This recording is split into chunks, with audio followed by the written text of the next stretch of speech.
सिद्धिविनायकमूर्ति की जय। जानकीकान्तस्मरणं जय जय राम राम। गोपिका जीवनस्मरणं गोविन्द गोविन्द। हर हर नमः पार्वतीपतये हर हर महादेव। श्री सद्गुरुस्वामिनः जय। आञ्जनेयस्वामिनः जय।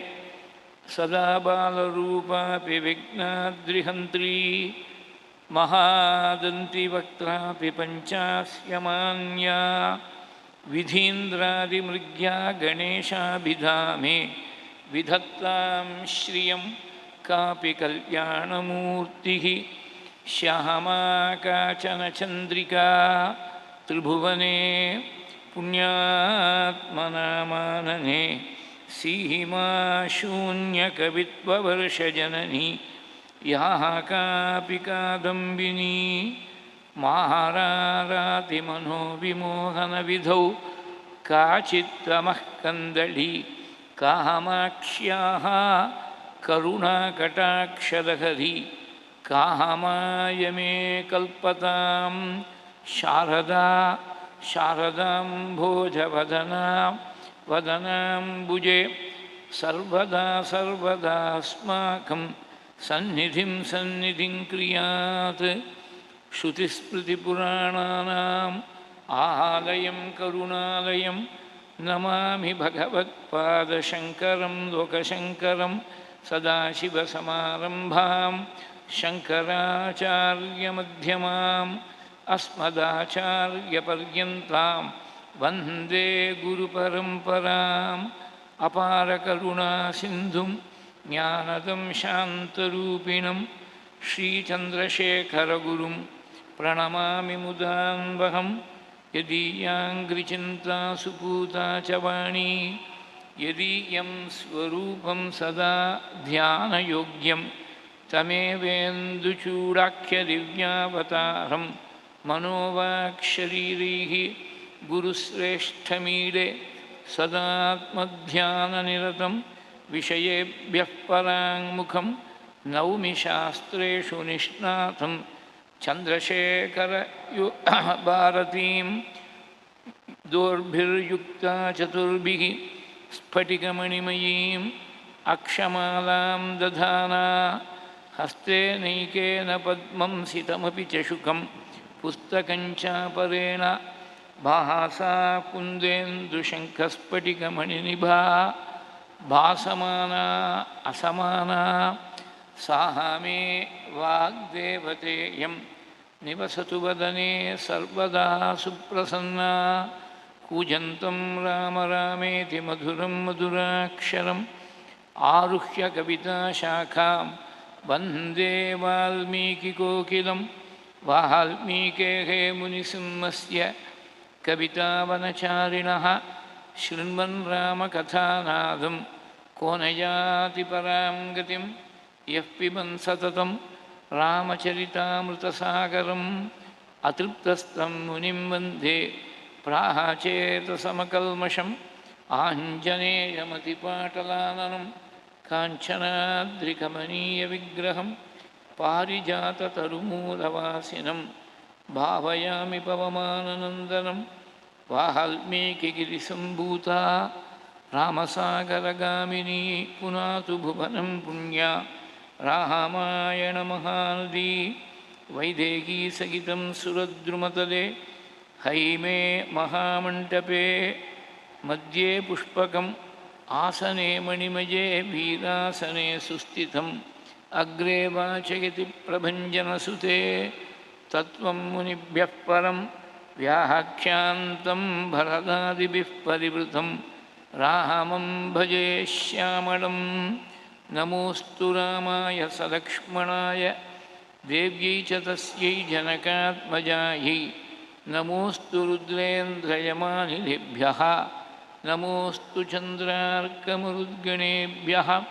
पीताम्बरं करविराजितशङ्खचक्रकौमोदकी सरसिजं करुणासमुद्रं राधासहायं अतिसुन्दरमन्दहासं वाहातालयेशमनिशं हृदि भावयामि योऽन्तः प्रविश्य मम वाचमिमां प्रसुप्तां सञ्जीवयति अखिलशक्तिधरस्वधाम्ना अन्यांश्च हस्तचरणश्रवणत्वगादीन् प्राणान् नमो भगवते पुरुषाय तुभ्यं श्रुतिस्मृतिपुराणोक्तधर्मघोषणनिस्तुलं भक्तवात्सल्यजलधिं पूर्णानुग्रहकारिणम् उपन्यासमहारत्नम् अज्ञातकटुभाषणम् अनन्तरामयोगीन्द्रं मद्गुरुं श्रेयसे भजे मुहुकं करोति वाचालं पङ्गुं लङ्घयते गिरिं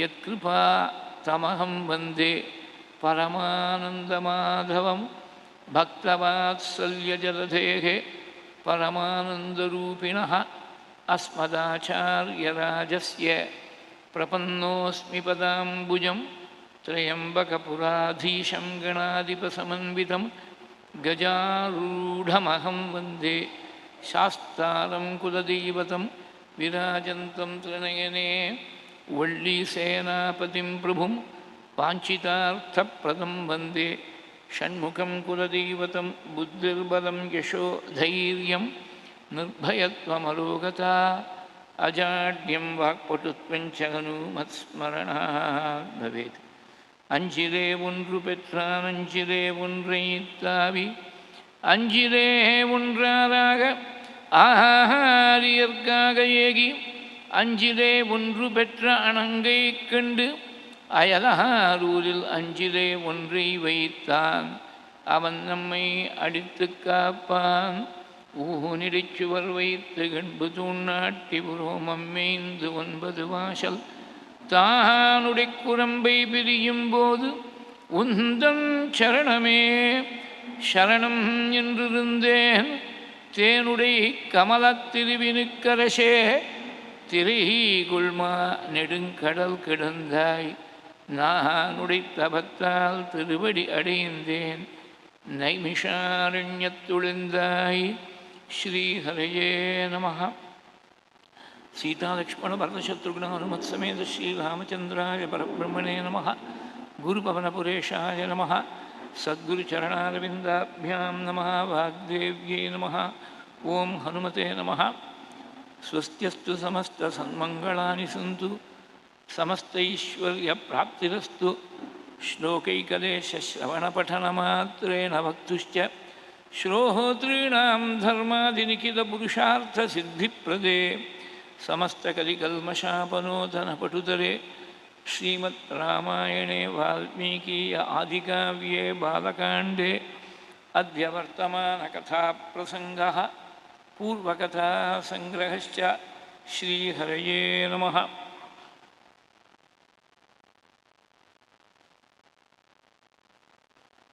ஸ்ரீயப்பதிகான ஸ்ரீ குருவாயூரப்பனுடைய பரமானுக்கிரக விசேஷத்தால் நடந்து வரக்கூடிய இந்த ஸ்ரவண யஜ்யத்தில் ஆஞ்சநேய சுவாமி இடத்துலையும் ஏனைய பக்தர்கள்ட்டையும் ஒரு பெரிய க்ஷமாபணம் கேட்கணும்.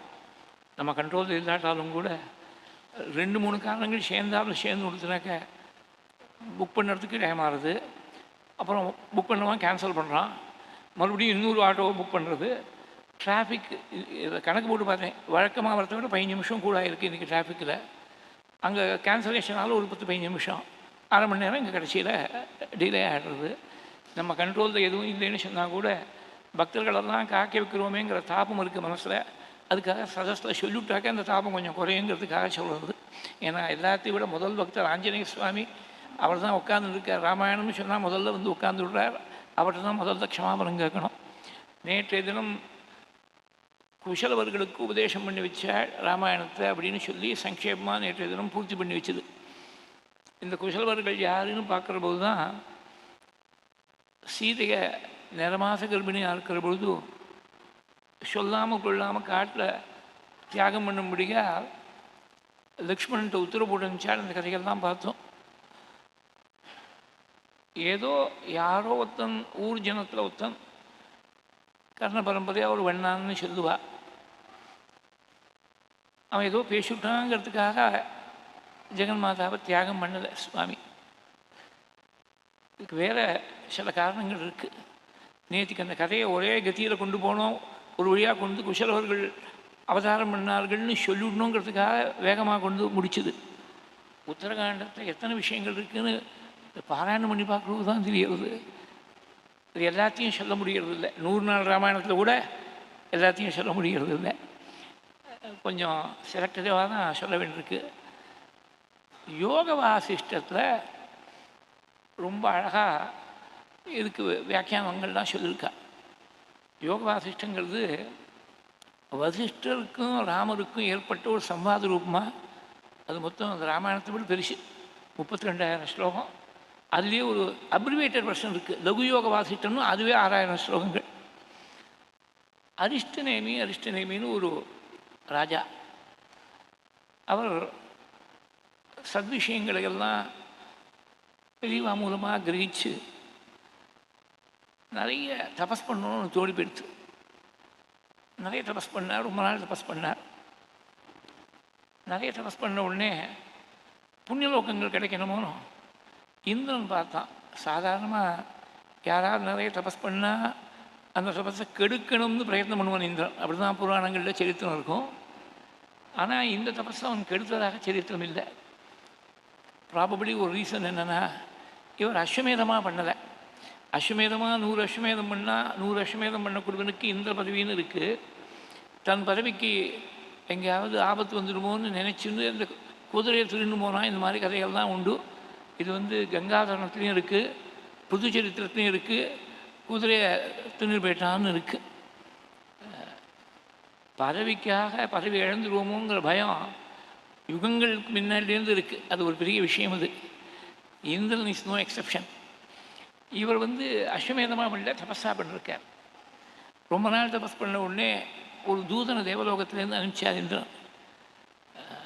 அவர்கிட்ட போய் நான் சொன்னேன்னு சொல்லு, ரொம்ப தபஸ் பண்ணிருக்கார், அந்த புண்ணியத்துக்கு தகுந்தாப்பில் ஒரு பலன் கொடுக்கணும், தேவலோகத்தில் இருக்கலாம், சகல சௌக்கியத்தோடு போகங்களோடு இருக்கலாம், அழிச்சிடுவான்னு சொல்லி விமானத்தை அனுப்பிச்சுட்டேன். அங்கேருந்து தேவதூதன் வந்தார். இந்திரன் சொல்லி, நான் வந்திருக்கேன், தேவலோகத்திலேயும் வந்திருக்கேன், இங்கே நிறைய தபஸ் பண்ணிருக்கேன், ரொம்ப சந்தோஷம், உங்களை தேவலோகத்தில் திவ்ய போகங்கள்லாம் அனுபவிக்கலாம்னு ஆஹ்வானம் பண்ணதுக்காக இந்திரன் அனுப்பிச்சிருக்கார் விமானத்தை. அவர் சொன்ன, அங்கே போய் நான் எத்தனை நாளைக்கு இருக்கலாம்னு கேட்டேன். மாடர்ன் பாரதத்தில் சொல்கிறதா இருந்தால் டூரிஸ்ட் விசாவா, ஸ்டடி விசாவா, இல்லை பர்மனெண்ட் சிட்டிசன்ஷிப்பா, ஒன்றும் புரியலையே. இந்த ப்ராப்ளமும் அந்த காலத்துலேருந்தே இருந்திருக்கு. Nothing is new under the sun obviously. அவர் சொன்னார், புண்ணியம் இருக்கிற மட்டும் இருக்கலாம். முன்னாடிலாம் இந்த ப்ரீபெய்டு ஸ்கீம்னு ஒன்று இருக்கும், செல்ஃபோன் அந்த புதுசில். இப்போ தான் மொத்தமாக ஒரு அமௌண்ட் கட்டிவிட்டா வருஷம் முழுக்க எத்தனை வேணால் கால்ஸ் பண்ணுன்னு விட்டா. முன்னாடிலாம் ஒரு 10 வருஷம் முன்னாடி பார்த்தீங்கன்னா ப்ரீபெய்டு போஸ்ட்பெய்டுன்னு 2 இருக்கும். சிலவே அந்த ப்ரீபெய்டில் ஏதோ ஒரு கார்டை வாங்கி வச்சுன்னு விட்டா அது காட்டிகிட்டே வரும், இத்தனை பேலன்ஸ் இருக்குதுன்னு காட்டுறோம். அது ஒரு நாளைக்கு கவனிக்கதே பேசிகிட்டே இருக்கிறது, முக்கியமான விஷயம் கன்வே பண்ணுறதுக்குள்ளே டக்குன்னு போயிடுச்சு. அப்புறம் மறுபடியும் போய் அதை ரீசார்ஜ் பண்ணி அதுக்கப்புறம் தான் கன்வே பண்ணி ஆகணும். இல்லை வேறு யாராவது ஒருத்தர் ஃபோனை, அது என்ன சிரமம் தான், வேறு ஒருத்தர் ஃபோன் எடுத்து பேசலாம்னா யாருக்கு நாம் ஃபோன் பண்ணிருக்கோமோ அவன் நம்பரே நமக்கு தெரியாது, தன் நம்பரே தெரியாது. இப்போ ரொம்பவே இருக்குது. ஐ கிவ் யூ மிஸ் கால்ங்கிறான், நீங்கள் நோட் பண்ணிங்கோ அப்படிங்கிறார். அது மாதிரி க்ஷீணே புண்ணியே மர்த்தியலோகம் விசந்தி, இது கீதையில் பகவான் சொல்கிறேன். புண்ணியம் நிறைய பண்ணால் தான் தேவலோகத்துக்கு போக முடியும். புண்ணியம் தீர தீர என்ன ஆகும், புண்ணியம் முடிஞ்சு போயிடுச்சுனாக்க அங்கே வச்சுக்க மாட்டான். அப்புறம் illegal immigrants will be deported, அவ்வளோதான். அங்கேருந்து புண்ணியம் தீர்ந்து போன உடனே லீகாலிட்டி போயிடுத்து அங்கேருந்து அனுப்பிச்சிடுவோம், திருப்பி அனுப்பிச்சிடுவோம், கல்த்ரா கொடுத்து அனுப்பிச்சிடுவோம். க்ஷீணே புண்ணியே மர்த்தியலோகம் விசந்தி. அப்புறம் என்ன பண்ணோம், மறுபடியும் தேவலோகத்துக்கு போனோன்னே மறுபடியும் தபஸ் பண்ணோம், மறுபடியும் அங்கே போகலாம், புண்ணியம் இருக்கிற மட்டும் இருக்கலாம், புண்ணியம் தீர்ந்து போன உடனே வரலாம். இவர் சொன்னார், இந்த அரிஷ்டநேமிங்கிற ராஜா சொன்னார், இந்த திருப்பி தபஸ் பண்ணி அங்கே போயிட்டு திரும்பி இங்கே வர்றதுக்கு எனக்கு ஒன்றும் அந்த இஷ்டம் இல்லை, எனக்கு அந்த போகங்கள்லாம் வேண்டாம், நான் அழியாத ஒரு தத்துவத்தை தெரிஞ்சுக்கணும்னு ஆசைப்படுறேன், சாஸ்வதமாக இருக்கக்கூடிய ஆத்மஸ்வரூபத்தை தெரிஞ்சுக்கணும்னு ஆசைப்படுறேன், எனக்கு இந்த போகங்கள்லாம் தேவலோகத்து போகங்கள்லாம் வேண்டான்னு விட்டார். திருப்பி இந்த தூதன் போய் அப்படியே டியூட்டிஃபுல்லாக இந்திரன்ட்ட போய் ரிப்போர்ட் பண்ணிவிட்டான். அப்போ இந்திரன் பார்த்தார், இவர் ரொம்ப வைராக்கியசாலியாக இருக்கார். தேவலோகத்துக்கு போகும், எல்லாரும் தேவலோகத்துக்கு போகணும்னு நினைக்கிறா. இவர் தேவலோகம் வாழ்ந்தான், தேவலோகத்தில் விமானம் வந்திருக்கு வாழ்ந்தான்னு நிராகரணம் பண்ணிவிட்டார். அதனால் இப்படி இருக்கக்கூடிய வைராக்கியசாலியாக இருக்கக்கூடியவரை அவரை நல்ல ஒரு மகான்ட்டு சேர்த்து விட்டால் அவருக்கு ஆத்ம தத்துவத்தை உபதேசம் பண்ணுறது சரியாக இருக்கும். நீ திரும்பிப்போ வால்மீகி மகர்ஷிகிட்ட கொண்டு போய் சேர்த்துட்டு வர அரிஷ்டநேமியை, வால்மீகி அவருக்கு ஆத்ம தத்துவங்கள்லாம் உபதேசம் பண்ணட்டும் அப்படின்னு இந்திரன் மறுபடியும் தூதன் நினச்சான். அங்கேருந்து வந்தார். நீங்கள் சொன்னது அப்படியே நான் இந்திரன் சொல்லிவிட்டேன், நீங்கள் ரொம்ப வைராக்கிய சம்பந்தனாக இருக்கேள். இந்த சாதன சதுஷ்டயம்னு சொல்லியிருக்கா வேதாந்த சாஸ்திரத்தில். விவேகம், வைராக்கியம், சமதமாதி ஷட்கங்கள், சமாதி ஷட்கம்னு சொல்லுவாள். சமதமாதி குணங்கள் 6 குணங்கள் கலெக்டிவாக ஒன்றா எடுத்துக்கிறது முமுட்சுத்துவம். இந்த 4 இருக்குது. அதனால் நீங்கள் தான் ஆத்ம தத்துவத்தை பற்றி விசாரம் பண்ணி தெரிஞ்சுக்கிறதுக்கு நல்ல தகுந்த பாத்திரமாக இருக்கேள். இங்கே நான் வால்மீகி மகர்ஷியோட ஆசிரமத்தை உங்களை கொண்டு போய் சேர்க்குறேன், அவர் உங்களுக்கு ஆத்ம தத்துவத்தை உபதேசம் பண்ணுவார்னு சொல்லி அழைச்சின்னு போனான். விட்டுட்டு போயிட்டார், தேவலோகத்துக்கு திரும்பி போயிட்டார் இந்த தூதம். வால்மீகி சொன்னார், நிறைய தத்துவங்களெல்லாம் வசிஷ்டருக்கும் ராமருக்கும் ஏற்பட்ட சம்பாதத்தில் இருக்குது, அதை நான் அடுத்து உனக்கு உபதேசம் பண்ணுறேன். இவர் சொன்னார், வசிஷ்டருக்கும் ராமருக்கும் சம்பாதங்கிறேன், ஆனால் ராமர் வாஸ்தவத்திலேயே யாருங்கிறதையும் எனக்கு கொஞ்சம் சந்தேகமாக இருக்குது. சில பேர் அவதார புருஷர்னு சொல்கிறார், ஆனால் அவர் பண்ண காரியங்களை எல்லாம் பார்த்தா சாதாரண சராசரி மனுஷனாட்டமாக இருக்குது. அவர் ஈஸ்வரன்னு சொன்னால் எல்லாம் தெரிஞ்சிருக்கணுமோன்னு, அவருக்கு சர்வஜனாக இருக்கிறது தான் ஈஸ்வரனுக்கு லட்சணம். அப்போ சீதையை திரும்பி கொண்டு போகிறான் ராவணன் அவருக்கு முன்னாடி தெரிஞ்சிருக்கணுமே. அப்படி தெரிஞ்சதாக கதையில் இல்லையே. சரி, சீதையை திரும்பி போயிட்டான்னு சொன்னப்புறம் வாஸ்தவத்தில் திரும்பி வரப்போகிறா சீதையும் தெரிஞ்சால் வருத்தப்படலாமோ, பேசாமல் இருக்க வேண்டியதானே. ஆனால் அந்த மாதிரி சாந்தமாகவும் இருக்க முடியல, ஒரேடியாக புலம்பி காடெல்லாம் தெரிஞ்சிருக்கார். 3வது, இந்த ராவணன் திருடி கொண்டு போனான்ங்கிற விஷயத்தை இவரே தெரிஞ்சுன்னு இருக்கணுமே. எங்கே இருக்கா சீதைங்கிறது யாரையும் கேட்க வேண்டாம். இவர் எங்கெல்லாமோ தேடி வந்து அப்புறம் ஜட்டாயுஸ்ட்டை போய் ஜட்டாயுஸ் மூலமாக லங்கையில் இருக்கான்னு தெரிஞ்சுட்டு அப்புறம் சுக்ரீவனை போய் ஆசிரியிச்சு வானரங்களுக்கெல்லாம் அனுப்பி இவ்வளோ சிரமப்பட்டுன்னா அப்புறம் சீதை இருக்கக்கூடிய இடத்த கண்டுபிடிச்சிருக்கார். இவர் ஈஸ்வரனாக இருந்தாக்க எங்கே இருக்கா சீதைன்னு இவருக்கு உட்காந்த இடத்தையே தெரியணுமே, ஞானம் இருக்கணுமே. அதனால் இதெல்லாம் பார்க்குற பொழுது அவர் சாதாரண மனுஷனாட்டமாக இருந்திருக்கார். அப்பேற்பட்ட ஒருவருக்கும் வசிஷ்டருக்கும் ஏற்பட்ட சம்வாதம் ஆத்ம தத்துவத்தில் எப்படி கொண்டு போய் விடும், அது புரியல. அப்போ வால்மீகி சொன்னார் இந்த அரிஷ்டநேமிக்கு, அப்பா மனுஷன் ஆட்டமாக இருந்தாரே தவிர அவர் சாதாரண மனுஷன் இல்லை. சாட்சாத் நாராயணனே ராமனை அவதாரம் பண்ணார்.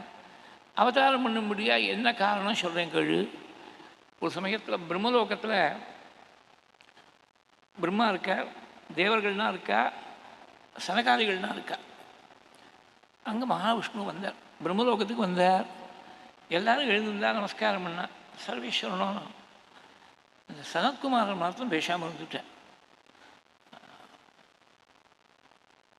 அவர் ஞானி, பிரம்மஜானிங்கிறதுனால பேசாமல் இருந்துட்டார். சில சமயத்தில் ஞானிகள் வாக்கால் வந்துடுத்துனாக்கா அந்த வாக்கை எப்போதுமே சத்தியமாக நிரூபணம் பண்ண வேண்டிய பொறுப்பு பகவானுக்கு. யோக சூத்திரத்தில் போய் சொல்கிற போது எப்போதும் ஒருத்தர் சத்தியத்தையே பேசிகிட்டே இருந்தார்னா அவர் பேசக்கூடிய வாக்கெல்லாம் சத்தியமாக பலிக்கும்னு ஒரு சூத்திரம் எழுதியிருக்கார் பதஞ்சலி மகர்ஷி. மகா தபஸ் பண்ணிவிட்டாக்க இந்த தபஸுக்கு கிடைக்கக்கூடிய பலம் அவள் சொல்லக்கூடியதெல்லாம் பலிச்சு போயிடும். இப்போ அவளுக்கு பொறுப்பு ரொம்ப ஜாஸ்தி. உச்சிதமான வாக்கு தான் பேசணும், அனுச்சிதமாக ஒரு அக்ஷரம் கூட வந்துடக்கூடாது. ஆனால் சில சமயங்களில் அவள் பேசினான்னு சொல்கிறத விட அவள் வாக்கில் அந்த மாதிரி ஏதோ ஒரு வார்த்தை வரும்படியாக பகவானே உள்ளேருந்து சர்வம் பவத் பிரேரணை இவ பூமன்னு அப்படின்னு சனகாதிகள் தேவிஜயர்களுக்கு சாபம் கொடுத்த விஷயத்தை சொல்கிற போது சொன்ன மாதிரி பகவானுடைய பிரேரணையால் சில சமயத்தில் வரக்கூடாத வார்த்தையும் வந்து விடுறது. இந்த சனத்குமார் எழுந்திருந்து நமஸ்காரம் பண்ணல, ஏன்னா அவர் ஞானிங்கிறதுனால. ஞானினா ஏதாவது எக்ஸப்ஷனாக நமஸ்காரம் பண்ணப்படாதுன்னு இருக்கா, பகவானுக்கு நமஸ்காரம் பண்ணப்படாதுன்னு இருக்கா? அப்படி ஒன்றும் தடை இல்லை. ஞானிகள்லாம் பகவானுக்கு நமஸ்காரம் பண்ணிருக்கா. ஆச்சாரியால் எத்தனை இடத்துல பகவானுக்கு நமஸ்காரம் பண்ணிருக்கார். பகவத்பாதா, சதாசிவ பிரம்மேந்திரா இல்லையா, எத்தனையோ மகான்கள்லாம் நமஸ்காரம் பண்ணிருக்கார். ஆனால் இவர் ஏன் பண்ணலைனாக்க நமஸ்காரம் பண்ணணும்னு சொன்னால் நமஸ்காரம் பண்ணக்கூடியவன்னு ஒருத்தன் இருக்கணும், நமஸ்காரத்தை ஏற்றுக்கக்கூடியவர்னு ஒருத்தர் இருக்கணும். ஒருத்தர் வாங்கோ அப்படின்னு ஸ்வாகதம் சொல்லணும்னா வரக்கூடியவர்னு ஒருத்தர் இருக்கணும், அவருக்கு முன்னாடி ஒருத்தர் ஏற்கனவே அங்கே இருக்கக்கூடியவர் ஒருத்தர் இருக்கணும். ஒருத்தர் ஏற்கனவே இருந்தார்னா புதுசாக வரக்கூடியவரை வாங்கோ அப்படின்னு சொல்லலாம், எழுந்திருக்கலாம், நமஸ்காரம்னு சொல்லலாம், நமஸ்காரம் பண்ணலாம். துவைத பாவனை இருந்தால் தான் பக்தி. வந்தனம் நமஸ்காரங்கிறதெல்லாம் பக்தியில் சேர்ந்தது. இவர் எல்லாத்தையும் பிரம்மமாக பார்க்குறார், தன்னை தவிர இவருக்கு வேறு எதுவுமே தெரியல. ஆத்மஸ்வரூபம்தான் வெளியில் இருக்கிறது உள்ளே இருக்கிறது வித்தியாசம் கூட தெரியல, எல்லாம் ஒரே பிரம்மமாக இருக்குது. அப்போ யாருக்காக ஏந்திருப்பார், யாரை பார்த்து வாங்கோன்னு சொல்லுவார், யாரை பார்த்து நமஸ்காரம் சொல்லுவார். இதை ஈஸியாக புரிஞ்சுக்கிறதுக்கு நான் ஒரு சின்ன திருஷ்டாந்தம் டே டு டே லைஃப்லேருந்து சொல்கிறது. இப்போ பல பேர் வந்திருக்கிற ராமாயண சிரவணத்துக்காக. சில பேர் ஆற்றுல யாராவது இருப்பா, சில பேர் ஆற்றை பூட்டின்னு வரா, வேறு யாரும் இல்லைன்னு வச்சுக்கோ, நம்ம மாத்திரம் தனியாக இருக்கும். ஏதோ ஒரு நாள் 2 நாள் இந்த மாதிரி தனியாக இருக்க முடியாது வந்துடுத்து. பத்னி எங்கேயோ போயிருக்கா, குழந்தைகள்லாம் எங்கேயோ வேறு ஊரில் இருக்கா, ரிட்டையர்ட் லைஃப். இவர் மாட்டில் வந்து ராமாயணம் கட்டுட்டு போகிறார். போகிற போது ஆற்றை பூட்டின்னு வந்திருக்காரோன்னு யாராவது மாட்டுக்கு வந்தால் வாங்கோ உட்காருங்கோ, தீர்த்தம் சாப்பிட்றா, காஃபி சாப்பிட்றா, டீ சாப்பிட்றா, இதெல்லாம் கேட்குறது வழக்கம், கேட்க வேண்டியதுதான். நாமே தனியாக பூட்டின்னு வந்திருக்கிற போது உபன்யாசம் முடிஞ்சு ராத்திரி 9:30 மணிக்கோ 10 மணிக்கோ அதுக்கு போனார். போன உடனே சாவியை போட்டு திறந்த உடனே தன்னை பார்த்தே வாங்கோ உட்காருங்கோ அப்படின்னு சொன்னப்பறம் தான் உள்ள கால் எடுத்து வைப்பறா. உட்காருங்கன்னு சொன்னப்பறம் தான் சோஃபாலையோ சேர்லையோ போய் உட்காருவரா, இல்லை தீர்த்தம் குடிக்கிறீங்களான்னு கேட்டப்பறம் தான் தீர்த்தம் குடிப்பறா. கதை தான் நம்ம மாட்டில் போக வேண்டியது, அங்கே எங்கே உட்காரணுமோ உட்கார வேண்டியது, தீர்த்தம் குடிக்கணும்னா குடிக்கணும், சாப்பிட்ணுன்னா சாப்பிட்ணும், என்ன பண்ணணுமோ மேற்கொண்டு செய்ய வேண்டியது தானே. when you are the only person there, அங்கே வந்து யாரும் யாருக்கும் உபச்சாரம் பண்ணுறதுக்கு இல்லை. ரெண்டாவது ஒரு நபர் இருந்தால் தான் வாங்கோ உட்காருங்கோ, காஃபி சாப்பிட்றா, டிஃபன் சாப்பிட்றா, இந்த கேட்கக்கூடிய உபச்சாரங்கள்லாம் வேற ஒருத்தர் இருந்தால் தான். வேற ஒருத்தரை தெரியல அவருக்கு, எல்லாம் ஒரே சர்வம் பிரம்மமயமாக இருக்குது. ஆத்மவதேவ பரானப்பி பஷ்யதா. மகாபிரிவா இதை தான் சொன்னான், ஒன்றை போலே எல்லாரையும் நினச்சிக்கோ. தொய்மயிச்ச அந்நத்திர ஏகோ விஷ்ணு வியர்த்தம் குப்பியசி மை அசகிஷ்ணு. பகவத்பாதாள் வாக்கு பஜகோவிந்தத்தில். உங்கள்கிட்ட எங்கள்கிட்ட எல்லா இடத்துலையும் ஒரே விஷ்ணு தான் இருக்கான், நீ எங்கிட்ட கோச்சுட்டா வீணாக கோபப்படுற நீ அப்படின்னு விட்டார். அது இதெல்லாம் வாயால் சொல்லி புரியறதுக்கே கஷ்டமாக இருக்குது. அவர் அனுபவத்தில் கொண்டு வந்துட்டார் ஞானியாக இருக்கிறதுனால. அதனால் விஷ்ணு தனியாக ஒருத்தர் இருக்காருன்னு தோணுனாதானே எழுந்திருக்கணும், நமஸ்காரம் பண்ணணும், வாங்கணும்னு சொல்லணும். இந்த எண்ணம் எதுவும் இல்லை, பேசாமல் இருந்துட்டார்.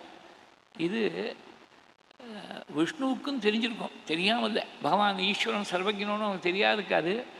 அன்றைக்கி ஏதோ கால விசேஷம், இப்படி ஒரு லீலை பண்ணணும்னு சுவாமி நினச்சிருக்காரு போல் இருக்கு. நான் நாராயணன் ஜெகநாதனாக இருக்க ஒரு நாராயணன் வந்திருக்கேன், நீங்கள் பேசாமல் இருக்கே, ஏந்திருக்க மாட்டேங்களே, நமஸ்காரம் பண்ணல, ஒன்றும் பண்ணல. அதனால் ஞானியாக இருக்கும்னு ஒரு கர்வம் இருக்குது போல் இருக்கு. அதனால தான் உங்களுக்கு இந்த மாதிரி பேசாமல் இருக்கணும்னு ஒன்று இருக்குது, இது அவமானமாக இருக்குது. கொஞ்ச நாளைக்கு உங்களுக்கு அந்த ஞான நிலை மறந்து போகட்டும் அப்படின்னு சாபத்தை கொடுத்துட்டார். அவர் பார்த்தார், நான் ஒன்றுமே தப்பே பண்ணலை, ஞானத்தில் இருக்கிறது தப்பா, ஞான நிஷ்டையில் இருக்கிறது தப்பா, ஞான நிஷ்டைனா எப்படி இருக்குன்னு சாஸ்திரம் சொல்றதுக்கு உங்களுக்கும் தெரியும், உங்களுக்கு தெரியாத விஷயம் இல்லை, நீங்கள் சர்வேஸ்வரன். ஆனால் இந்த சமயத்தில் என்ன எடுத்து ஈஸ்வரனாக இருந்தால் கூட பகவானாக இருந்தால் கூட உங்களுக்கு நான் பகவான் எல்லாரும் நமக்கு எழுந்து நமஸ்காரம் பண்ணணும் அப்படின்னு ஒரு எண்ணம் வந்துடுத்து. அதனால தான் சாபத்தை கொடுத்துட்டேன் எனக்கு.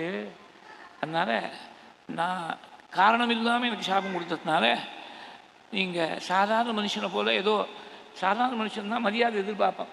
நம்ம வந்த உடனே ஒருத்தர் எழுந்திருக்கணும், நம்ம வந்த உடனே யாரோ பெரியவராக இருந்தாக்க வயசு ஸ்டேஷனில் வாழ நமஸ்காரம் பண்ணணும், இதெல்லாம் சாதாரண மனுஷனுடைய எதிர்பார்ப்பு.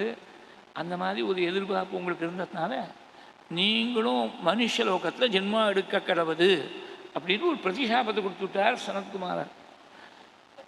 சரி அப்படின்னு ஒத்துனுட்டார் சுவாமி. இது ஒரு பக்கம். இன்னொரு சமயத்தில் என்ன ஆயிடுத்து, பிருகு மகர்ஷி அவருடைய பத்னி கியாத்தின்னு பேர்.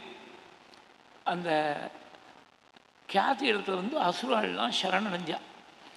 அசுரால் எல்லாரையும் நிகிரம் பண்ணிட்டு இருக்கார் சுவாமி நாராயணன்.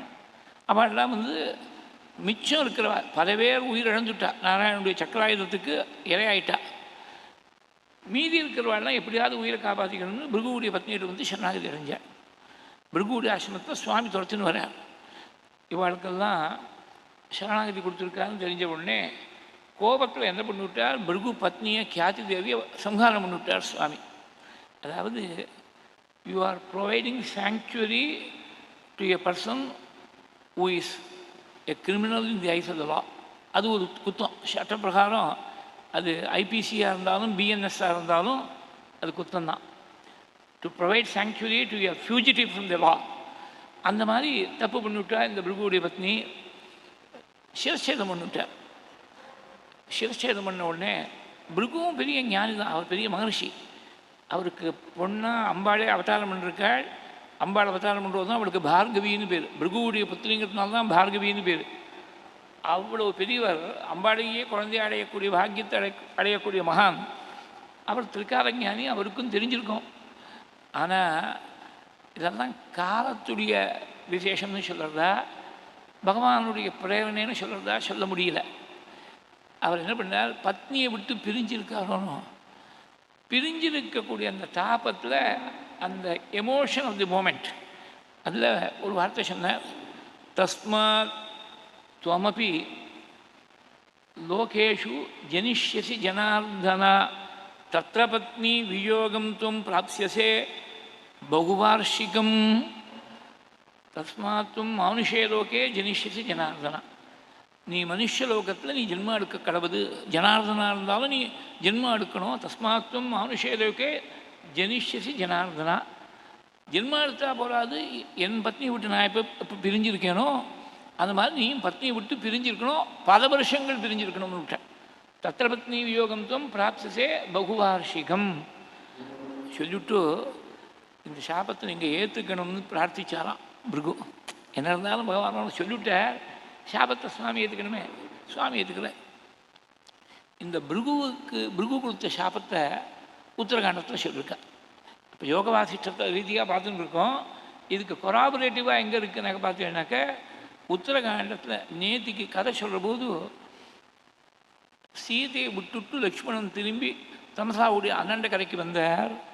அங்கே தேரை வச்சுட்டு சுமந்தர் காத்துன்னு இருக்காருன்னு பார்த்தோம். அப்போ சுமந்தர்கிட்ட போய் புலம்புறேன். லக்ஷ்மண சுவாமி புலம்பினார். தேவர்கள், அசுரர்கள், கந்தர்வர்கள், கிண்ணர்கள் யாராக இருந்தாலும் அவ்வளோ பேரும் ராமனுடைய பானத்தை நினைச்சா நடுங்குவா. அப்பேற்பட்ட பிரபுவுக்கு சதெய்வம் அனுவர்த்ததேகே. தெய்வம்னு சொன்னால் விதின்னு அர்த்தம் சம்ஸ்கிருதத்தில். தமிழ் தெய்வத்தை சொல்லணும்னா தெய்வத்தம்னு சொல்லணும். தெய்வம்னு சொன்னால் விதி. விதிக்கு வசப்பட்டுருக்கானே சுவாமி. எந்த பிரபுவை கண்டு உலகம் முழுக்க நடுங்குமோ அந்த பிரபு இந்த விதிக்கு கட்டுப்படும்படியாக வந்துவிட்டே நினச்சி ரொம்ப தாப்பப்பட்ட லக்ஷ்மண சுவாமி. அப்போ சுமந்திர சொல்கிற ராமலக்ஷ்மணர்கள்லாம் சின்ன குழந்தைகளாக இருக்கிறதோ அவளுக்கு தெரியாது. வசிஷ்டருடைய ஆசிரமத்துக்கு தசரதர் போயிருக்கார். அப்போ சாதுர்மாசிய காலம். வசிஷ்டர் சாதுர்மாசிய காலம் அனுஷ்டானம் பண்ணிருக்கிற போது துர்வாசனம் அங்கே வந்திருக்கார் வசிஷ்டருடைய ஆசிரமத்துக்கு. அப்போ தசரதர் போய் 2 மகான்களுக்கு நமஸ்காரம் பண்ணிவிட்டு கொஞ்ச நாள் இங்கே இருந்துவிட்டு அவளுக்கு வேணுங்கிற சௌரியங்களுக்கெல்லாம் ஏற்பாடு பண்ணிவிட்டு, என் குழந்தைகள்லாம் எப்படி இருப்பாள், ராமன் எவ்வளோ ஆயுசோடு இருப்பார், ராமனுக்கு பிறக்கக்கூடிய குழந்தைகள் எத்தனை ஆயுசோடு இருப்பாள். சாதாரண குடும்பியாக இருக்கக்கூடியவன் பிள்ளை பேரன் தான் நன்னா இருக்கணும்னு நினைக்கிற மாதிரி தசரதர் கேட்டிருக்கார். நாம் கேட்டால் அதுக்கு பதில் கிடையாது. ஏன்னா வசிஷ்டரோ துர்வாசரோ நம்ம கண்ணுக்கு பின்னாடி வரலையே. அவள் திரிகாலஞானியாக இருந்திருக்கா. அதில் வசிஷ்டர் சொல்ல துர்வாசர் சொன்னதாக இருக்குது. துர்வாசர் சாட்சாத் பரமேஸ்வரனுடைய அம்சமாக அத்திரிக்கும் அனசூயைக்கும் ஏற்பட்ட அவதாரம் துர்வாசருடைய அவதாரம். கீழே ஒரு நாள் அதை பற்றி குறிப்பிட்டேன். அந்த துர்வாசர் சொன்ன 11,000 வருஷம் இருக்க போகிறான் ராமன். ஆனால் துக்கம் அதிகமாக இருக்க போகிறது வாழ்க்கையில். பத்னியை விட்டு பிரிஞ்சு இருக்க போகிறான். பிருகு மகர்ஷியுடைய சாபம் இருக்குது. சாட்சாத் நாராயணன் தான் உன்னுடைய புள்ள ரூபத்தில் ராமனா அவதாரம் பண்ணியிருக்கான். சாதாரண குழந்தையாக நினைக்காத. அந்த சாபத்தை சத்தியமாக பதிக்கும்படியாக செய்கிறதுக்காக மனுஷலோகத்தில் அவதாரம் பண்ணியிருக்கான். தஸ்மாத்தும் மனுஷலோகே ஜனிஷ்யசி ஜனார்தனா அப்படின்னு சொன்னாலோன்னு பிருகு அந்த சரித்திரத்தை அடுத்த சர்க்கத்தில் சொல்கிறார், உத்தரகாண்டத்தில் அடுத்த சர்க்கத்தில் சொல்கிறேன். சொன்னால் இது சொல்லிவிட்டு பிருகு கொடுத்த சாபத்தை சத்தியமாக பலிக்கும்படியாக செய்கிறதுக்காக ஜென்மா எடுத்திருக்கார். ஜென்மா எடுக்காதவர் ஜென்மா எடுத்திருக்கார், அவதாரம் பண்ணி வந்திருக்கார், ராமனாக வந்திருக்கார். அதனால் இது ஈஸ்வர சங்கல்பத்தால் நடக்கக்கூடிய விஷயம். அங்கே பத்னியை விட்டு பிரிஞ்சிருக்க போகிறாள், ரொம்ப நாள் பிரிஞ்சிருக்க போகிறாள்ங்கிறதும் இருக்குது. நீ இந்த ஈஸ்வர சங்கல்பம்னு ஏற்றுக்கோ, வருத்தப்படாதேன்னு சொல்லி தசரதருக்கு துர்வாசர் எடுத்து சொன்னார். இவர் தானே தேரை ஓட்டின்னு போயிருக்கார். சுமந்திரர் ரொம்ப நாளாக தேரோட்டியாக இருக்கார். சாதாரணமாக லோக ரீதியாக பார்த்தீங்கன்னா இன்னித்து கான்டெக்ஸ்டில் drivers are privy to the family secrets of so many families. ஏன்னா அவன் போகும்போது சில சமயத்தில் என்ன ஆகும், டிரைவர் விட்டுன்னு இருக்காங்கிறது ஞாபகம் இருக்காது. இவர் மாட்டில் ஃபேமிலி மேட்டர்ஸ் தான் பேசிட்டு போவா, டாக்டர்கிட்ட போவா, அங்கே போவா, வக்கீல்கிட்ட போவா, அங்கே போவா, இங்கே போவா, அந்த விஷயங்களை தான் பேசிட்டு போவா. அவன் கொஞ்சம் கெட்டிக்காரனாக இருந்தால் அவ்வளோவையும் வாங்கி வச்சுருவோம், மனசு வாங்கி வச்சுருவோம். அதனால் சில பேர் இப்போ என்ன பண்ணுறா, தானே டிரைவ் பண்ணுறேங்கிறா. டிரைவர் வேண்டாம், நமக்கு ஃபேமிலி ப்ரைவசி இருக்காது, ஏதோ பத்னியோட குழந்தைகளோட போனால் நம்ம ஃப்ரீயாக பேசிட்டு போனோம்னா எஜமானே டிரைவ் பண்ணோம், இல்லை எஜமானே டிரைவ் பண்ணலாம், யார் வேணால் டிரைவ் பண்ணலாம். இந்த காலத்தில் டிரைவர் ப்ரொஃபஷனல் டிரைவர் வேண்டாம்னு நினைக்கிறா. ராஜாவாக இருக்கக்கூடாது, இப்படி இருக்க முடியாது. இந்த prime minister cannot afford to drive his own car. நினச்சி பாருங்க, president cannot afford to drive அவர் ஓன் கார். அது அந்த ப்ரோட்டோக்கால் ஒன்று இருக்குது. அது மாதிரி ராஜாவாக இருக்கக்கூடியவர் தேரோட்டி தான் இருந்தாங்கனோ, இவர் சுயமாக தேரை ஓட்டின்னு போக முடியாது. ரொம்ப நாணயமான தேரோட்டி. இந்த இன்ஃபர்மேஷனை வச்சுருந்து வேறு விதமாக யூஸ் பண்ணக்கூடிய ஒரு தேரோட்டி இல்லை அவர். அதனால் சுமந்திரரை கட்டுப்படுத்தினார், சத்தியத்தால் கட்டுப்படுத்தினார் தசரதர். இப்போ துர்வாசர் சொல்லியிருக்கக்கூடிய விஷயம் நீ யாருக்கும் சொல்லப்படாது. ராமலக்ஷ்மண பரதசத்ருன்னு 4 குழந்தைகள் இருக்கா. இந்த குழந்தைகளுக்கு இந்த விஷயம் தெரியப்படாது. ஏன்னா கஷ்டப்பட போகலாம் ராமன்னு சொல்லியிருக்கார், பத்னியை விட்டு பிரிய போகிறான்னு சொல்லியிருக்கார். இதை போய் என்னவா சொல்கிறது? கஷ்டத்தை எப்படி சொல்கிறது? ஜோதிஷாஸ்திரத்தில் கூட அதனால் கஷ்டத்தை டைரெக்டாக சொல்லப்படாதுன்னு ஒரு ட்ரெடிஷன். எங்கள் பெரியவா அதை ரொம்ப ஃபாலோ பண்ணான். அவள்கிட்ட ஜோசியத்துக்கு வரவா நிறைய பேர் உண்டு. தீட்சர் வாழ்கிட்ட அவள் ஏதாவது ஜாதகம் பொருத்தம் இருக்கா சேர்க்கலாமான்னு ஒரு கல்யாணத்துக்காக பொண்ணு ஜாதகம் புள்ள ஜாதகம் எடுத்துன்னு போயிருந்தாக்க அவள் வாக்காது இது சேராதுன்னு சொல்லவே மாட்டாள். அப்போ சேராத ஜாதகத்தை சேர்த்து வைப்பாளோன்னு அப்படி இல்லை. ஒன்றும் இன்னும் நிறைய ஜாதகங்கள்லாம் வரும், நல்ல ஜாதகம் வரும், அப்படி ஏதாவது சொல்லுவாள். இல்லை இதில் ஏதாவது பரிகாரம் பண்ணி இந்த தோஷத்தை போக்க முடியும்னா இந்த தோஷம் இருக்குதுன்னு சொல்ல மாட்டாள். ஒரு சின்னதாக ஒரு காரியம் சத்காரியம் நீங்கள் பண்ணணும், இந்த கோவிலில் போய் ஏதோ விளக்கேற்றுங்கோ, ஒரு பாராயணத்தை பண்ணுங்கோ, ஏதாவது ஒரு ஜபத்தை பண்ணுங்கோ அப்படின்னு சொல்லி அதுக்கு என்ன பரிகாரமோ அதை சொல்லிவிடுவா, தோஷத்தை சொல்ல மாட்டேன். இந்த இங்கிதம் ரொம்ப முக்கியமாக தெரியணும். எப்போதுமே என்ன செய்யணும், what is to be done to correct the situation சொல்லணுமே தவிர வாட் இஸ் ராங்னு மாத்திரம் சொன்னால் போகாது. டாக்டர் எதுக்காக போகிறோம்? ட்ரீட்மெண்ட் பண்ணி சரீரத்தில் இருக்கக்கூடிய வியாதியை போக்கி வைக்கணுங்கிறதுக்காக தானே போகிறோம். அப்புறம் டயக்னைஸ் மாத்திரம் பண்ணி your health is in very bad condition, எல்லாமே உனக்கு எல்லா ப்ராப்ளமும் இருக்குதுன்னு சொல்லி அவர் ரூம்லேருந்து அனுப்பிச்சுட்டாருன்னா அந்த டாக்டர் யாராவது போவாளா?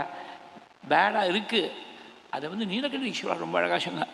Even if the patient is in a critical condition survey பண்ண மாட்டார் அப்படின்னு சொன்னால் கூட ஜோசியாளுக்கும் வைத்தியர்களுக்கும் பொதுவாக ஒரு அட்வைஸ் பண்ணார் நீலகண்ட ஈஸ்வரர். ரொம்ப நாள் க்ஷேமமாக இருக்க போகிறேன்னு சொல்லிவிடுன்னு. இது பொய் இல்லையானா?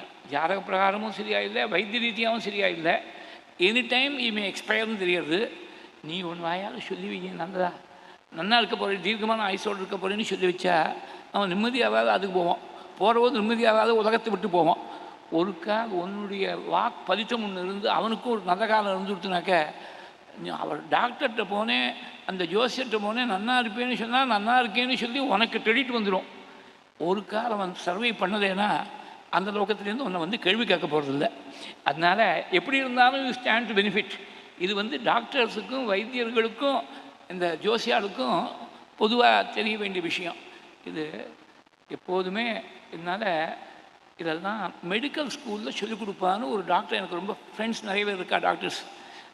அவள் ஒரு டாக்டர் சொன்னாங்கிட்ட, முதல்ல கிளாஸ்லேயே you are here to treat a problem. அதனால் அவள்கிட்ட ரொம்ப சாந்தமாக அனுகூலமாக பேசணும் பேஷண்ட்ஸ். அவள் all people who go to you doctor they come in pain, they come with suffering. சௌக்கியமாக இருக்கணும், யாரும் டாக்டர்கிட்ட போகிறதில்ல. அதனால் அந்த பெயினை அலிவேட் பண்ணுறதுக்கு நல்ல வார்த்தையாக பேசி அவளுக்கு கான்ஃபிடன்ஸ் கொடுக்கணுங்கிறது ரொம்ப முக்கியம். அந்த மாதிரி இந்த ரகசியமான விஷயத்தை துர்வாசர் சொல்லியிருக்கக்கூடிய விஷயத்தை ராமன் பத்னியை விட்டு பிரிக்க போகிறான், ரொம்ப கஷ்டத்தை அனுபவிக்க போகிறாங்கிற விஷயத்த குழந்தைகள் யார்ட்டையும் சொல்லப்படாது. சத்தியம் வாங்கி விட்டார் சுமந்திரட்ட. அந்த சத்தியத்தை இப்போ மீறும்படியாக ஒரு நிலை வந்துடுத்து. லக்ஷ்மணன் துடிக்கிறான், சீதை இப்படி விட்டுட்டு வரையிலே ராமருக்கும் சீதைக்கும் இப்படி கஷ்டம் வந்துடுத்து, அண்ணாமன்னிக்கு எந்த அண்ணாமன்னியோ உலகம் முழுக்க கொண்டாடுறதோ அண்ணாவுக்கும் மன்னிக்கு இப்படி கஷ்டம் வந்துடுத்தே, நான் என்ன பண்ணுவேன்னு தெரியலையே அப்படின்னு துடிக்கிற போது, சத்தியத்தை மீறினாலும் பரவாயில்லைன்னு ஒரு ஒரு விதி விலக்கா இதை சொல்லப்படாதுன்னு உங்கள் அப்பா என்கிட்ட சொல்லியிருக்கார்.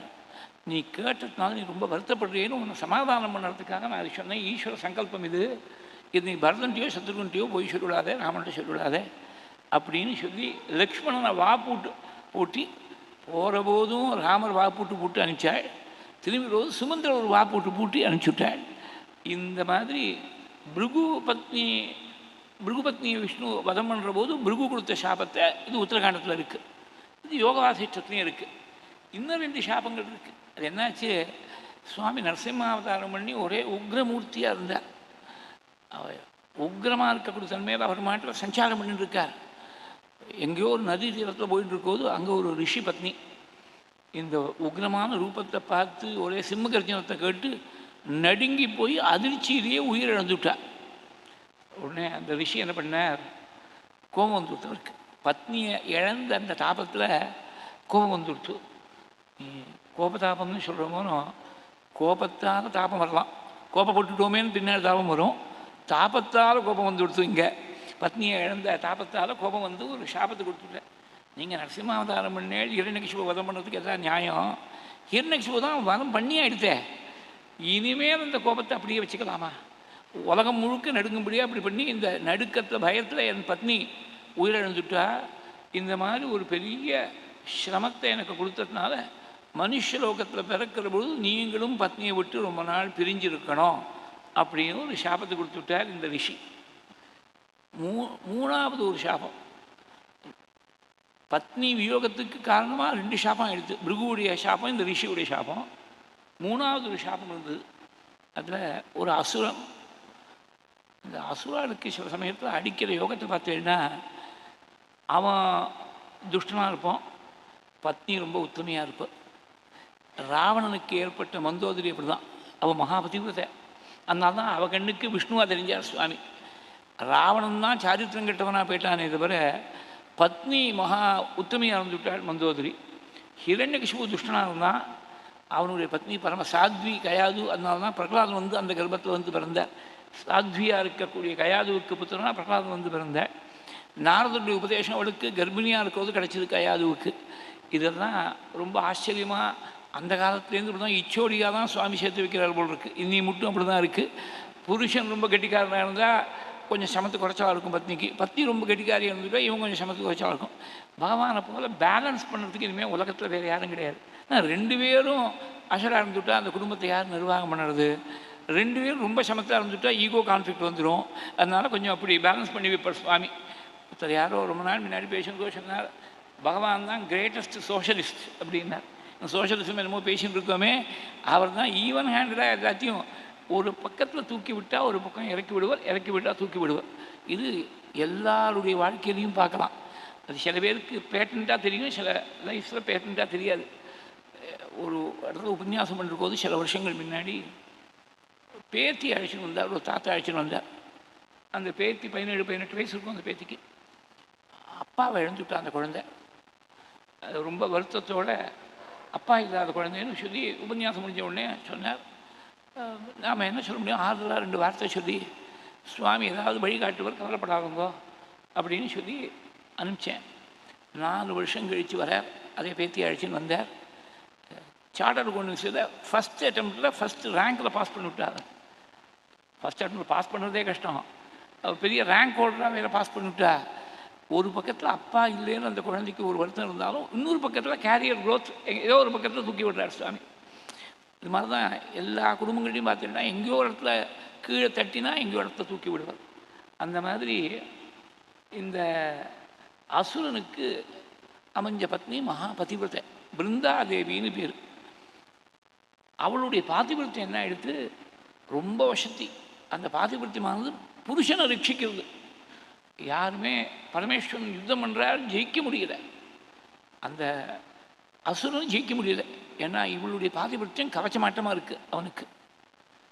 பாதிபட்சத்துடைய பெருமையை எப்படியெல்லாம் பேசியிருக்கா பாருங்க நம்ம சாஸ்திரங்களில். பாதிபட்யங்கிற கன்செப்டே பாரத தேசத்தில் மாத்திரம்தான். நீங்கள் வேறு எந்த தேசத்துலையும் இந்த கன்செப்டே நினச்சி பார்க்க முடியாது. 70 வயசில் 80 வயசில் விவாகம் பண்ணிக்கிறேங்கிறான், 5ஆவது விவாகம் 6ஆவது விவாகம்னு சொல்கிறான். கேட்குறதுக்கே ரொம்ப சிரமமாக இருக்குது. அது மாதிரி இருக்குது. கல்ச்சர்னு சொல்லப்படாது, கல்ச்சரே இல்லாத விஷயமா இருக்குது. நம்ம தேசத்தில் மாத்திரம்தான் ஒத்தனுக்கு ஒரு பத்னி, ஒரு பத்னிக்கு ஒரு புருஷன், ஏகதாரவர்த்தம் ராமன் அதை எபிட்டமைஸ் பண்ணுறார் நம்ம தேசத்தில் மாத்திரம்தான். அந்த மாதிரி பதிவிரதா சக்தியாக இருக்கிறதுனால அவளுடைய பாதிபத்தியமானது கவச்சமாட்டமாக இருந்து அசுரனை வதம் பண்ண முடியல. எல்லாரும் தேவர்கள் எல்லாரும் யோஜனை பண்ணி பார்க்குறா, பரமேஸ்வரனாலேயே வதம் பண்ண முடியலையே, என்ன பண்ணுறதுன்னு சுவாமி நாராயணன் என்ன பண்ணார். இது கொஞ்சம் சிரமமான விஷயந்தான், இருந்தாலும் வேறு வழி இல்லை.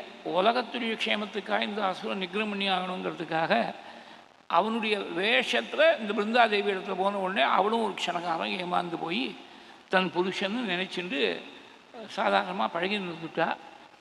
அப்புறம் அந்த பாத்திபட்சம் அங்கே ஸ்கலனம் ஏற்பட்டுதோனோ உடனே இவனை வதம் பண்ணிவிட்டார், அசுரனை வதம் பண்ணிவிட்டார் பரமேஸ்வரன். விஷயம் தெரிஞ்ச உடனே ரொம்ப துடிச்சு போயிட்டா அவ. என் புருஷனை போல வேஷம் போட்டுன்னு என்னை ஏமாத்தினேள், என் புருஷனை விட்டு நான் பிரியும்படியாக நீங்கள் செஞ்சுட்டேள், அதனால் நீங்கள் நாராயணனாக இருந்தாலும் நீங்கள் பத்னியை விட்டு பிரிஞ்சிருக்கணும் அப்படின்னு ஒரு சாபத்தை கொடுத்துட்டா. ஆக மனுஷலோகத்தில் ஜென்மா எடுக்கணும்னு 2 சாபங்கள். ஒன்றும் சனத்குமாருடைய சாபம், இன்னொன்று பிருகு மகர்ஷியுடைய சாபம். தஸ்மாத்வம் மனுஷலோகே ஜனிஷ்யசி ஜனார்தனா. பத்னியை விட்டு பிரிஞ்சிருக்கணும்னு 3 சாபங்கள். பிருகுடைய சாபம் அந்த கியாதி இழந்த பத்னி இழந்த அந்த சோகத்தில், இந்த ரிஷியுடைய சாபம் தன் பத்னி நரசிம்ம ரூபத்துடைய கர்ஜனத்தை கேட்டு உயிரிழந்த பத்னியை நினச்சி ரிஷி கொடுத்த சாபம். இந்த பிருந்தாதேவி அசுரனுடைய பத்னி பிருந்தாதேவி கொடுத்த சாபம். 3 பேருடைய சாபம் இருக்குது பத்னியை விட்டு பிரிஞ்சிருக்கணும்னு. அதனால் 3 கட்டங்களில் பிரிஞ்சிருக்க முடியாது வந்துவிட்டு ராமாயணத்தில். முதல் கட்டம்தான் ராவணன் சொல்லிக்கொண்டு போகிறது 10 மாதம் பிரிஞ்சிருந்தாள் சீதை. அப்புறம் கர்ப்பிணியாக இருக்கும்போது தியாகம் பண்ணும்போது பிரிஞ்சிருந்தா. குழந்தைகளெல்லாம் ஓரளவுக்கு நல்ல வேதாத்தியனம் பண்ணி தனுர்வேதத்துக்கு நிபுணாளான உடனே குசலவர்கள் சுவாமி அஸ்வமேதம் பண்ணக்கூடிய சமயத்தில் ராமருக்கும் குசலவர்களுக்கும் யுத்தம் வந்துடுத்து. அது உத்தரகாண்டத்தில் இருக்குது. அந்த சமயத்தில் சீதை உங்கள் அப்பா இவர் மேலே நீ பானத்தை போடப்படாதுன்னு சொல்லி, உங்கள் பிள்ளை இவான்னு சொல்லி குழந்தைகளை ஒப்படைச்சுட்டு, இந்த குழந்தைகளை உங்கள்கிட்ட ஒப்படைக்கிற மட்டும் அவளை எடுத்து வளர்க்கக்கூடிய பொறுப்பு எனக்கு இருந்தது. என்னுடைய கர்த்தவியத்தை நான் முடிச்சுட்டேன், அவதாரத்தோட காரியம் முடிஞ்சு போயிடுத்து, நான் கிளம்புறேன்னு சொல்லிவிட்டு தத்தாமே மாதவி தேவி விவரம் தாத்து மருகசின்னு 3-4 ஸ்லோகங்கள் இருக்குது உத்தரகாண்டத்தில். எத்தனை ஸ்லோகத்தை சொல்கிறது, இந்த விஷயத்தையாவது சொல்லணுங்கிறதுக்காக தான் அந்த சாட்சாத் பூமாதேவி எனக்கு வழி கொடுக்கணும்னு சொன்ன உடனே பூமி பிளந்து தனக்குள்ளே இழுத்து விட்டாள் சீதையை. இது 3ஆவது வியோகம். முதல் வியோகம் ராவணன் திருடிக்கொண்டு போனது, 2வது கர்ப்பிணியாக இருக்கும்போது சுவாமி தியாகம் பண்ணது, 3வது அவதாரம் பூர்த்தி பண்ணி விட்டேன்னு சொல்லி பூமாதேவிக்குள்ளே மறைஞ்சு போயிட்டாள் சீதை. பூமியிலேருந்து ஏற்பட்டவள் பூமிக்குள்ளே மறைஞ்சு போயிட்டாள். இது 3வது. 3 சாபங்கள் பத்னியை விட்டு பிரிக்கணும்னு இருந்ததுனால 3 வியோகங்கள் ஏற்பட்டு. இந்த கதை எல்லாத்தையும் வால்மீகி மகர்ஷி எடுத்து அரிஷ்டநேமி என்ற ராஜாவுக்கு யோக வாசிஷ்டத்தில் சொன்னதாக கதை. அப்போ ஈஸ்வர சங்கல்பம்னு ஒன்று இருக்குது, மகான்களுடைய வாக்கு. ஒரு பதிவிரத்துடைய வாக்குங்கிறது ரிஷியுடைய வாக்கட்டமா. பிருகூர் மகர்ஷி, இன்னொரு ரிஷியுடைய சாபம், 2 பேர் ரிஷியுடைய சாபம். சனத்குமார பிரம்மஜானி, இந்த பதிவிரத பிருந்தாதேவி எல்லாரும் பரம உத்தமர்கள். அவளுடைய வாக்கு ஒரு நாளும் பொய்யா போகாது. ரிஷியுடைய வாக்கு பொய்யா போகுமா? இல்லை ரிஷியகா சத்தியவாதினகான்னு பின்னாடி சொல்ல போகிற சத்தியத்தை பேசக்கூடிய ரிஷிகளுடைய வாக்கு பொய்யா போகுமா? பிரம்மஜானியுடைய வாக்கு பொய்யா போகுமா? மகா பதிவிரத்தியுடைய வாக்கு பொய்யா போகுமா? இந்த வாக்கு எல்லாத்தையும் பலிக்கும்படியாக செய்யணும். இது ராமாவதாரத்திலேயே இது எல்லாத்தையும் பண்ணிடலான்னு சுவாமி என்ன பண்ணிவிட்டார். நாம இருந்தால் நமக்கு என்ன கர்மா வருதுன்னு நமக்கு தெரியாது.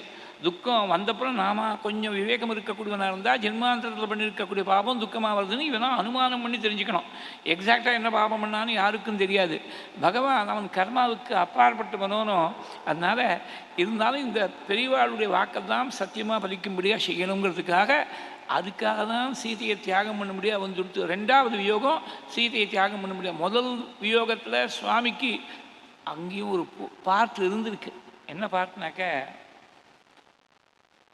மாயா மிருக ரூபத்தில் மாரீச்சன் வரும்பொழுது லக்ஷ்மணன் சொல்கிறான், இது பிரம்மசிஷ்டில் இருக்கக்கூடிய மான் இல்லை, இது மாதிரி மான் உலகத்திலேயே கிடையாது, யாரோ ராட்சசன் மாறு வேஷத்தில் வந்திருக்கான்னு ஆரண்ய காண்டத்தை சொல்கிறேன். அப்போ லக்ஷ்மணனை ஓவர் ரூல் பண்ணி சீதை இது மட்டும் எதுவுமே எனக்கு வேணும்னு கேட்டது கிடையாது, கேட்டிருக்கா, முதல் முறையாக கேட்டிருக்கா, நீ சீதைக்கு காவலாது, நான் அந்த மானை கொண்டு போய் போட்டு பிடிச்சின்னு வரேன்னு சொல்லி பின்னாடி போகிறேன். இது லக்ஷ்மணனே சொல்ல வேண்டாம், any person of ordinary common sense would have known. சுவர்ணமயமான மான், வெள்ளி பொட்டோடு இருக்கக்கூடிய மானானது பிரம்மசிஷ்டியில் கிடையாது. 1ஆம் கிளாஸ் குழந்தைக்கு முதல் கொண்டு தெரியும், ராமனுக்கு தெரியாத. அது காலத்துடைய தோஷம் அப்படின்னு பாரதத்தில் போய் ஒரு ஸ்லோகம் சொன்னார். ஆரண்யகாண்டம் வரும்போது சொல்கிறேன், அதெல்லாம் வியாசர் போய் ஒரு ஸ்லோகம் சொல்லியிருக்கார், காலத்துடைய தோஷம் புத்தி மழுங்கி போயிடும் அப்படின்னு விட்டார். அது வெளிப்படையாக பார்க்கக்கூடிய சமயத்தில். ஆனால் இந்த பத்னியுடைய வியோகம் இருக்க, 3 சாபங்கள் இருக்க, அதையும் சேர்த்து இதுக்காக இன்னொரு அவதாரம் பண்ண வேண்டாம். ஒரே அவதாரத்தில் இந்த 3-4 சாபங்களையும் சேர்த்து 2 சாபங்கள் மனுஷலோகத்தில் ஜென்மா எடுக்கணும்னு, ஜென்மா எடுத்தால் போகாது, பத்னியை விட்டு பிரிக்கணும்னு 3 சாபங்கள். இத்தனை சாபத்தையும் மகான்கள் வாக்காக சொல்லியிருக்கா. அந்த வாக்கு எல்லாத்தையும் சத்தியமாக பலிக்கும்படியாக செஞ்சு விடணும்னு சுவாமி அதனால தான் மான் பின்னாடி போனால் ராவணனுக்கு ஒரு சான்ஸ் கொடுக்கணும், சீதையை திருடி கொண்டு போகிறதுக்கு, வியோகம் ஏற்படுறதுக்குன்னு. அதுக்காக தான் போனார்னே தவிர சுவாமிக்கு தெரியாமல் இல்லை. சொன்னமயமான் பிரம்மசிஷ்டியில் கிடையாதுன்னு பகவானுக்கு தெரியாதா? சின்ன குழந்தைக்கு தெரிகிற விஷயம் சர்வேஸ்வனுக்கு தெரியாதா? அப்படியும் மீறி போனார்னா அங்கே பத்னி வியோகம் ஏற்படுறதுக்கு ஒரு வாய்ப்பு கொடுக்கறதுக்காக. இங்கே நிறமாச கர்ப்பிணியாக இருக்கக்கூடிய சீதையை தியாகம் பண்ணதும் 3 பேர் சொல்லியிருக்காள், 3 முறை வியோகம் ஆகணும். அதனால் இந்த வண்ணான் பேசினதெல்லாம் வெறும் நிமித்தம், ஒரு வியாஜம்தான். வாஸ்தவத்தை அவளுக்கு தான் தெரியுமே. வண்ணா சொன்னதை நம்பலை. நேற்றுக்கே பார்த்தோமே, அந்தராத்மாசமே வேத்தி சீதாம் சுத்தாம் யசஸ்வினி, சீர பரம சுத்தியானவள், அவள்கிட்ட தோஷமே கிடையாது, அந்தராத்மாவுக்கு தெரிகிறதுன்னு சொல்கிறார். சுத்தமாக இருக்காள்னு தெரிஞ்சப்புறம் தியாகம் பண்ணுறதுன்னு தீர்மானம் பண்ணால் அந்த ரிஷியுடைய வாக்கை சத்தியமாக பலிக்கும்படியாக செய்யணும். அதில் இன்னொரு விஷயம் இருக்குது. பிருகு சொல்கிற போது தத்திர பத்னி வியோகம் தும் பிராப்சசே பகுவார்ஷிகம், பல வருஷங்கள் பிரிஞ்சிருக்க போகிறேன்னார். ராவணன் திருடிக்கொண்டு போகிறது 10 மாதம்தான், மீதி இருக்கக்கூடிய காலங்கள்லாம் என்ன பண்ணுறது? அதனால் பிருகுவுடைய வாக்கையும் மீதி 2 சாபங்களையும் சத்தியமாக பலிக்கும்படியாக செய்கிறதுக்காக பத்னியை தியாகம் பண்ணால் 2வது முறையாக. 3வது அம்பாளாக பார்த்து சீதையை பூமாதேவிக்குள்ளே மறைஞ்சு போயிட்டாளுங்கிறது இப்படி சரித்திரம். இத்தனை விஷயங்கள் இருக்குது. அதனால் சாதாரண மனுஷனை போல ஏதோ பத்னியை விட்டு பிரிஞ்சு புலம்பினான், அழுதான், காற்று போய் குயிலே கண்டியா மைதே கண்டியா அப்படிங்கெல்லாம் புலம்பினான்னு சொன்னாக்கா, இது மனுஷனை போல் அவதாரம் பண்ணுற போது மனுஷனை போல் இருக்கணுங்கிறதுக்காக பண்ணானே தவிர வாஸ்தவத்தில் அவனுக்கு சர்வஜன், அவனுக்கு தெரியாத விஷயம் கிடையாது. இது மாதிரி பத்னியை விட்டு பிரிக்கணும்னு சாபம் இருக்குது. அந்த சாபம் எஃபெக்ட் எடுத்துக்கிட்டுங்கிறதுக்காக பேசாமல் இருந்தார். ராவணன் திருடிக்கொண்டு திருண்டு போகிற மாதிரி போட்டோம். அப்புறமா கொஞ்ச நாள் கழித்து போய் நம்ம சீதையை ராவணனை ஜெயிச்சு, இதில் ரெண்டு லாபங்கள், ஒரு கல்லில் 2 மாங்கான்னு சொல்கிற மாதிரி பாருங்க. ராவணனை வதம் பண்ணணும்னு தேவர்கள் தான் பிரார்த்திச்சிருக்கா, அதுக்காக தான் அவதாரமே ஏற்பட்டிருக்கு. ராவண வதம் ஏற்படணும். ராவணனை வதம் பண்ணணும்னாக்க இவருக்கு ஏதாவது ஒரு நெக்ஸஸ் இருக்கணுமோ, லோகஸ்டாண்டின்னு ஒன்று இருக்க வேண்டாமா அவருக்கு? ராவணன் போய் திடீர்னு அவனை வதம் பண்ண போகிறேன்னு சொன்னாக்க, நான் என்ன தப்பு பண்ணேன், உனக்கு நான் என்ன துரோகம் பண்ணேன் அப்படின்னு கேட்பணும். இது ராவணன் சீதையை தூக்கின்னு போனோம், ராமன்ட்டு நேரடியாக அபச்சாரம் பண்ணணும். அந்த அபச்சாரத்துக்கு பழி வாங்குற மாதிரி, பழின்னு சொல்லப்படாது, அந்த அபச்சாரத்துக்கு தண்டனை கொடுக்குற மாதிரி. தண்டனைங்கிறது பனிஷ்மெண்ட், பழிங்கிறது ரிவெஞ்ச். பகவான்கிட்ட என்றைக்குமே பழி வாங்கக்கூடிய எண்ணமே கிடையாது. தண்டிக்கணும், அவன் பண்ணியிருக்கக்கூடிய தப்புக்கு தண்டிக்கணுங்கிறதுக்காக ராவணனை வதம் பண்ணி சீதையை விட்டு பிரிஞ்சிருக்கக்கூடிய அந்த சாபத்தையும் ரிஷியுடைய சாபத்தையும் அனுஷ்டானத்தில் கொண்டு வரணும். இப்படி 2 விஷயங்கள் சேர்ந்து போயிடுது. ராவண வதம் ஒன்றும், சீதையை விட்டு பிரிஞ்சு இருக்கக்கூடிய விஷயம் ஒன்றும். இந்த பல வருஷங்கள்னு சொன்னாலும் அது 10 மாதம்தான் ஆச்சு. அதனால் இப்போ நிறமாச கர்ப்பிணியாக இருக்கிற போது தியாகம் பண்ண முடியாது வந்துடுத்து.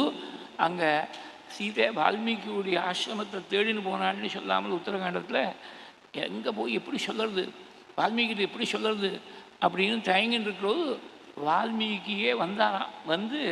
அம்மா ஸ்வாகதம் தே பதிவிரதே, என்ன வார்த்தை பாருங்கோ. பதிவிரதைன்னு சொன்னால் அவள்கிட்ட கணக்கமே கிடையாது, தோஷமே இல்லாதவள் தான் பதிவிரதையாக இருக்க முடியும். அவள்கிட்ட தோஷம் இருக்குதுன்னு சொல்லி தானே யாரோ பேசிவிட்டாங்கிறதுனால தானே உலகத்தில் எல்லோரும் அப்படி நினச்சின்னு இருக்கா. அப்பா நீ கவலைப்படாதே, எனக்கு தபஸால் தெரியக்கூடிய திவ்யமான திருஷ்டியில் தெரிகிறது. அபாபம் வேத்மி சீதே துவாம் தபோலப்தேன சக்ஷுஷா, தபஸால் ஏற்பட்ட பார்வையால் உங்கள்கிட்ட பாப்பம் கிட்டக்கவே வரதே எனக்கு தெரியும். ஸ்வாகதம் தே பதிவிரதே, ராமனுடைய தர்மபத்னி தசரதுடைய மாட்டுப்பொன், நீ மகா பதிவிரதே வா அப்படின்னு சொல்லி வால்மீகி அழைச்சார்னு இருக்குது. இந்த உத்தரகாண்டத்தில் இருக்கக்கூடிய வருஷனை தான் ஃபாலோ பண்ணி ரகுவம்சத்தில் காளிதாசன் சொல்கிற போது ஏதோ சமித்துகள்லாம் சேகரித்துக்காக போனார் காட்டு பிரதேசத்தில். போன இடத்துல சீதையை பார்த்து அழைச்சிட்டு வந்துவிட்டார். அழைச்சிட்டு வந்தவர் யாருன்னா ஸ்லோகத்வமாபத்யதயஸ்ய சோகா, எந்த வால்மீகியுடைய சோகம் ஸ்லோக ரூபத்தை அடைஞ்சிருத்தோ. ஸ்லோகனம்னு சொன்னால் கீர்த்தனம்னு அர்த்தம். ஸ்லோகனம்ங்கிற பதத்துக்கு கீர்த்தனம்னு அர்த்தம். நல்லா சந்தோஷமாக இருக்கிறது தானே ஸ்லோகம் வரும். இது என்ன ஒரு வேடிக்கைனாக்க, சந்தோஷமாக இருந்தால் தான் எந்த ஒரு விஷயமுமே இப்போ உபன்யாசம் பண்ணோன்னா மனசு நிம்மதியாக இருக்க வேண்டாமா? ரொம்ப சிரமமான சமயத்தில் உபன்யாசம் நடக்கும், எத்தனை ஸ்லோகம் இருந்தாலும் நடக்கும், அது வெளியில் யாருக்கும் தெரியாது. அது பகவான் பண்ணக்கூடிய அனுகிரகம். Private life must be separate from your public life, அது பகவானுடைய அனுகிரகம். ஆனால் பெரும்பாலும் ஜென்ரலாக பார்த்தீங்கன்னா ஒரு உபன்யாசம் பண்ணணும், ஒரு சங்கீதம் பாடணும், ஒரு ஸ்லோகத்தை சொல்லணும்னா மனசு ஓரளவுக்கு சாந்தமாக இருந்தால் தானே இதெல்லாம் செய்ய முடியும்.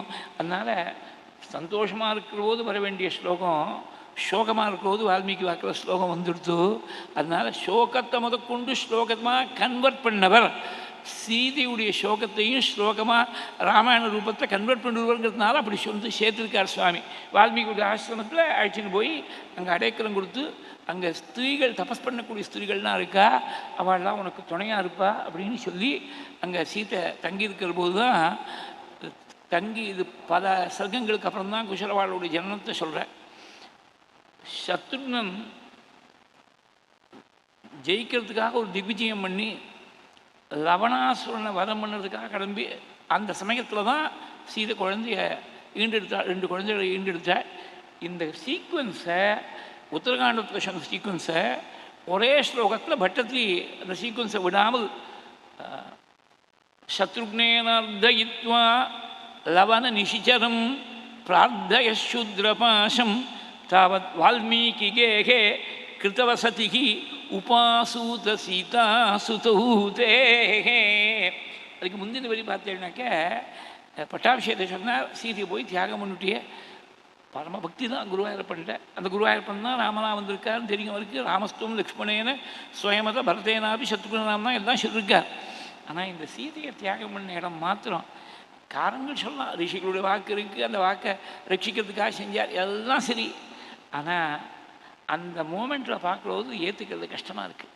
பழைய காலத்து வழக்கம் எப்படின்னாக்க, ஏதாவது ஒரு அபசவ்யமான ஒரு விஷயம், சவ்யம்னு சொன்னால் அது வலதுன்னு ஒரு அர்த்தம். வலதுனாக்க இங்கிலீஷில் ரைட் ஓனும். ரைட்னா வலது கைக்கும் ரைட் ஹேண்ட்னு சொல்கிறது. ரைட்னு சொன்னால் சரியாக இருக்கக்கூடிய விஷயத்துக்கும் ரைட்டுன்னு ஒரு அர்த்தம் இருக்குது. சவ்யம்னா ரைட்டு, அபசவ்யம்னா that which is not right, that which is wrong, அதுக்கு அபசவ்யம்னு சொல்கிறது. அந்த வார்த்தை எப்படி வந்ததுங்கிறதுக்காக சொல்கிறேன். அபசவ்யமாக இப்படி ஒரு ஏதாவது ஒரு விஷயம் காதில் விழுந்துவிட்டா அது விழப்படாது. ஏன்னா பத்ரங்கர்ணே விஷ்ணுயாம தேவாக, வேதம் போய் இந்த சூரிய நமஸ்கார பிரஷ்னத்துடைய ஆரம்ப சாந்தியிலேயே நல்ல மங்களகரமான விஷயந்தான் காதில் விழணும். அதனால தான் கோவில்களில் ஒரு வழக்கம் என்ன இருக்குனாக்க, சுவாமிக்கு நைவேத்தியம் பண்ணுற போது இல்லை கல்பூரார்த்தி பண்ணுற போது மணி அடிச்சுட்டே பண்ணுறதுங்கிற ஒரு சங்கல்பம் ஒன்று இருக்குது. அது வந்து கோவிலில் மாத்திரம் இல்லை, நம்ம ஆற்றுலையும் அப்படி தான். பூஜை பண்ணுறது மணி அடிச்சுட்டே தான் கல்பூரம் காட்டுறோம், மணி அடிச்சுட்டு தான் நைவேத்தியம் பண்ணுறோம். இது அது சாதாரணமாக ஒரு மணி கையில் இருக்கக்கூடிய மணி அடிக்கிறது மாத்திரம் இல்லாமல், கோவிலில் பார்த்தீங்கன்னா பெரிய மணிகள்னால் நிறைய கட்டி வச்சுருப்பா, தொங்க விட்டுருப்பா, ஒரு கயிறால் பிடிச்சி அந்த மணியோட நாக்க இழுத்தாக்க அடிக்கும். வரவாழெலாம் கொஞ்சம் மணி அடிச்சுட்டு போவா. எதுக்காக? சும்மா சும்மா மணி அடிப்பானே, எதுக்காக அப்படின்னாக்க, கோவிலில் வரவா எல்லாரும் ஒரே ஸ்பிரிட்டில் வருவான்னு சொல்ல முடியாது. கலந்த கட்டியாக சொசைட்டியில் இருக்கக்கூடிய பல ரகங்கள்லேருந்து பக்தர்கள் தான் வரா. உத்தம பக்தர்கள் வரா, மத்தியம பக்தர்கள் வரா, பிராகிருத பக்தர்கள் தான் வரா. கோவிலில் வரும்போது யாரோ ஒருத்தர் சந்திச்சுட்டா ஏதோ ஒரு விஷயம் அபசவ்யமான விஷயத்தை அவள் பேசிக்கும்படியாக வந்துவிட்டுனா மீதி இருக்கக்கூடிய பக்தாள் காதலையாவது விழாமல் இருக்கட்டும். மணி ஓசையானது இந்த மீதி அபசவ்யமான பேச்சை ஓவர் கம் பண்ணணுங்கிறதுக்காக மணி ஓசை வச்சா. இன்சிடென்ட்லி இன்னொரு விஷயத்தையும் சொல்லிவிடுறேன். கையால் தான் மணி அடிக்கணும். இப்போ அதுக்கு ஏதோ ஒரு எலக்ட்ரிக் கன்ட்ரவென்ஸ் வந்துடுத்து சுவிட்சை போட்டால் அது மட்டும் தரதான்னு ஏதோ சத்தம் போடுறது. அதாவது பக்தின்னு சொன்னாலே பர்சனல் இன்வால்மெண்ட் இருந்தால்தான் பக்தி. நீங்கள் டெக்னாலஜியை யூஸ் பண்ணீங்கன்னா அது பக்தி ஆகாது. It will be only exhibition of technology, அவ்வளோதானே தவிர இது நான் சொல்லலை, எல்லா பெரியவாளும் அப்படி தான் சொல்லியிருக்கா. 1986 அப்போ மகா சன்னிதானமாக இருந்த அபிநவ வித்யா தீர்த்த மகாசுவாமிகளும் அப்போ சன்னிதானமாக இருந்த பாரதி தீர்த்த மகாசுவாமிகளும் 2 பேரும் விஜயம் பண்ணியிருந்தா. கிருபாசங்கர் ஸ்டேட்டில் ஒரு சாரதாம்பாள் கோவில் இருக்குது. இப்போ சமீபத்தில் மறுபடியும் கும்பாபிஷேகம் சன்னிதானம் வந்தபோது பண்ணார். I am talking of 1986. அவள் 2 பேரும் அங்கே விஜய யாத்திரை பண்ணும்போது I was there in the audience on the day. மகா சன்னிதானம் அப்போ இருந்த மகா சன்னிதானம் அவர் அனுகிரக பாஷணத்தில் சொல்லும்போது சொன்னேன், ஒரு ஸ்ரீருத்ரம் சொல்கிறதுக்கு 12 நிமிஷம் ஆகுதுனாக்க 12 நிமிஷத்துக்கு ஒரு டைமருங்கிற வார்த்தையெல்லாம் ஆச்சாரியர் யூஸ் பண்ணல.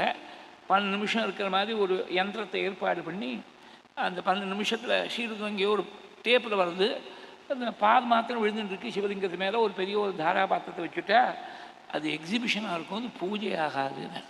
நம்ம வாக்கால் தான் ஸ்ரீருத்ரத்தை சொல்லணும், நம்ம வாக்கால் தான் மணி அடிக்கணும், நம்ம வாக்கால் தான் அந்த மந்திரங்கள்லாம் சொல்லணும். ஏன்னா பர்சனல் இன்வால்மெண்ட் தான் டிவோஷனுங்கிறதுக்கு எப்போதுமே பர்சனல் இன்வால்மெண்ட் தான் டெஸ்ட்டு. நாம் மனசு ஈடுபட்டிருந்தால் தான் ஒன்று இந்த சமயத்தில் கற்பூரம் பண்ணுறோமே அதனால் மணி அடிக்கணும் அப்படின்னு தானாக இடது கையில் மணி வரும், வலது கையில் கற்பூரத்தட்டு இருக்கும், கற்பூரம் காட்டுவோம். அந்த மாதிரி இது டிவோஷனுக்கு ரொம்ப முக்கியமான ஒரு லட்சணம். இப்போ என்ன பண்ணுறா, சில பிரபுக்களெல்லாம் அவள் ஏதோ ஒரு கோவிலுக்கு டொனேட் பண்ணணும்னு நினச்சி நல்ல எண்ணம் தான், அவள் எண்ணம் நல்ல எண்ணம், எதாவது செய்யணும்னு சொல்லி பல ஆயிரக்கணக்கான ரூபாய் செலவழித்து அந்த எலக்ட்ரிக் மணி ஏதோ வாங்கி கொடுத்துட்றா. அந்த கோவில் நடத்தக்கூடிய ட்ரஸ்டீஸும் என்ன பண்ணுறா, யாரோ கொடுக்குறத வாங்கினான்னு சொல்லுவானே வதுவதை வருதுன்னு சொல்லிட்டு வாங்கி வச்சுன்னுட்றா. அது என்ன ஆகுதுனாக்க, நான் இதெல்லாம் ப்ராக்டிக்கலாக அனுபவிச்சிருக்கேன். ஒரு இடத்துல நாங்கள் ரொம்ப வருஷமாக அங்கே போய் இப்போ தான் கொஞ்சம் நாளாக போக முடியல, ரொம்ப வருஷம் அங்கே ஏகாதசி ருத்ரம் ஜெபம் பண்ணுறது, சுவாமிக்கு அபிஷேகம் நடக்கிற போது நாங்கள் ஒரு 7-8 பேர் இருப்போம். ஏகாதசி ருத்ரம் ஜெபம் பண்ணுவோம். ஏகாதசி ருத்ரம் ஜெபம் பண்ணுறது நடுவில் முன்னாடி தான் இல்லை, கையால் தான் பண்ணி இருக்கிறது இருந்து. ஒரு வருஷம் முடிஞ்சு இன்னொரு வருஷம் போகிறதுக்குள்ளே நடுவில் யாரோ இது மாதிரி ஒன்று வாங்கி கொடுத்துருக்கா. புதுசாக வந்த ஒரு நாவல்ட்டி வேறு அவள் சுவிட்சை தட்டி விட்டுவிட்டா. சுவிட்சை தட்டினா பக்கத்தில் இந்த பேகுக்கு எனக்கு எவ்வளோ இருக்கோ அவ்வளோதான் டிஸ்டன்ஸ், பக்கத்தில் இன்னொருத்தர் இருக்கிறார். அவர் என்ன சொல்கிறார், எந்த அனுவாக்கத்தில் இருக்காருன்னு பக்கத்தில் இருக்கிற சொல்கிறது கூட கேட்க மாட்டேங்கிறது. The overwhelming voice of the bell, the sound of the bell is so overwhelming. பக்கத்தில் இருக்கக்கூடிய ஒரு மனுஷர் அவர் நம்ம இரண்ய பாகவையில் இருக்காரா, நம்ம சமானாயில் இருக்காரா, இது ஒன்றும் நம்ம வியாதினேச்சா ஒன்றும் கேட்க மாட்டேங்கிறது. அவா கத்தியில் ஏதோ ஒரு ருத்ரத்தை சொல்லி ஒரு வழியாக போய் 100 ஆவர்த்தி சொல்லி முடித்து சுவாமி அபிஷேகம்லாம் முடித்தோம். வெளியில் வந்தப்பறம் நான் செக்ரட்டரியிட்ட சொன்னேன், நடுவில் கர்ப்பகிரகத்துலேருந்து ருத்ரத்தை சொல்லிட்டு இருக்கோது வெளியில் வரத்துக்கு இஷ்டம் இல்லை, அவள் எங்கேயோ வெளியில் இருக்கா, கூட்டம் வெளியில் பக்தாள் கூட்டம் நிறைய இருக்குது, நாங்கள் ஒரு 8 பேர் மாத்திரம் உள்ளே ஜெபம் பண்ணியிருந்தோம். அப்புறம் வெளியில் வந்தப்பறம் இந்த செக்ரட்டரி சொன்னேன், இங்கே இந்த ஸ்ரீருத்ரன் சொல்கிற போதாவது அதை போடாத இருங்கோ, அதை பக்கத்தில் இருக்கிறவா என்ன சொல்கிறானே கேட்க மாட்டேங்கிறது, பகவானுக்கு சமர்ப்பணம் பண்ணுறோம் ஸ்ரீருத்ரத்தை, இதெல்லாம் நினச்சி பார்க்குறது இல்லை. ஏன்னா நாம் சுயமாக ஸ்ரீருத்ரம் ஜெபம் பண்ணியிருந்தால் தான் தெரியும் அந்த வரக்கூடிய சிரமம் என்னன்னு தெரியும்.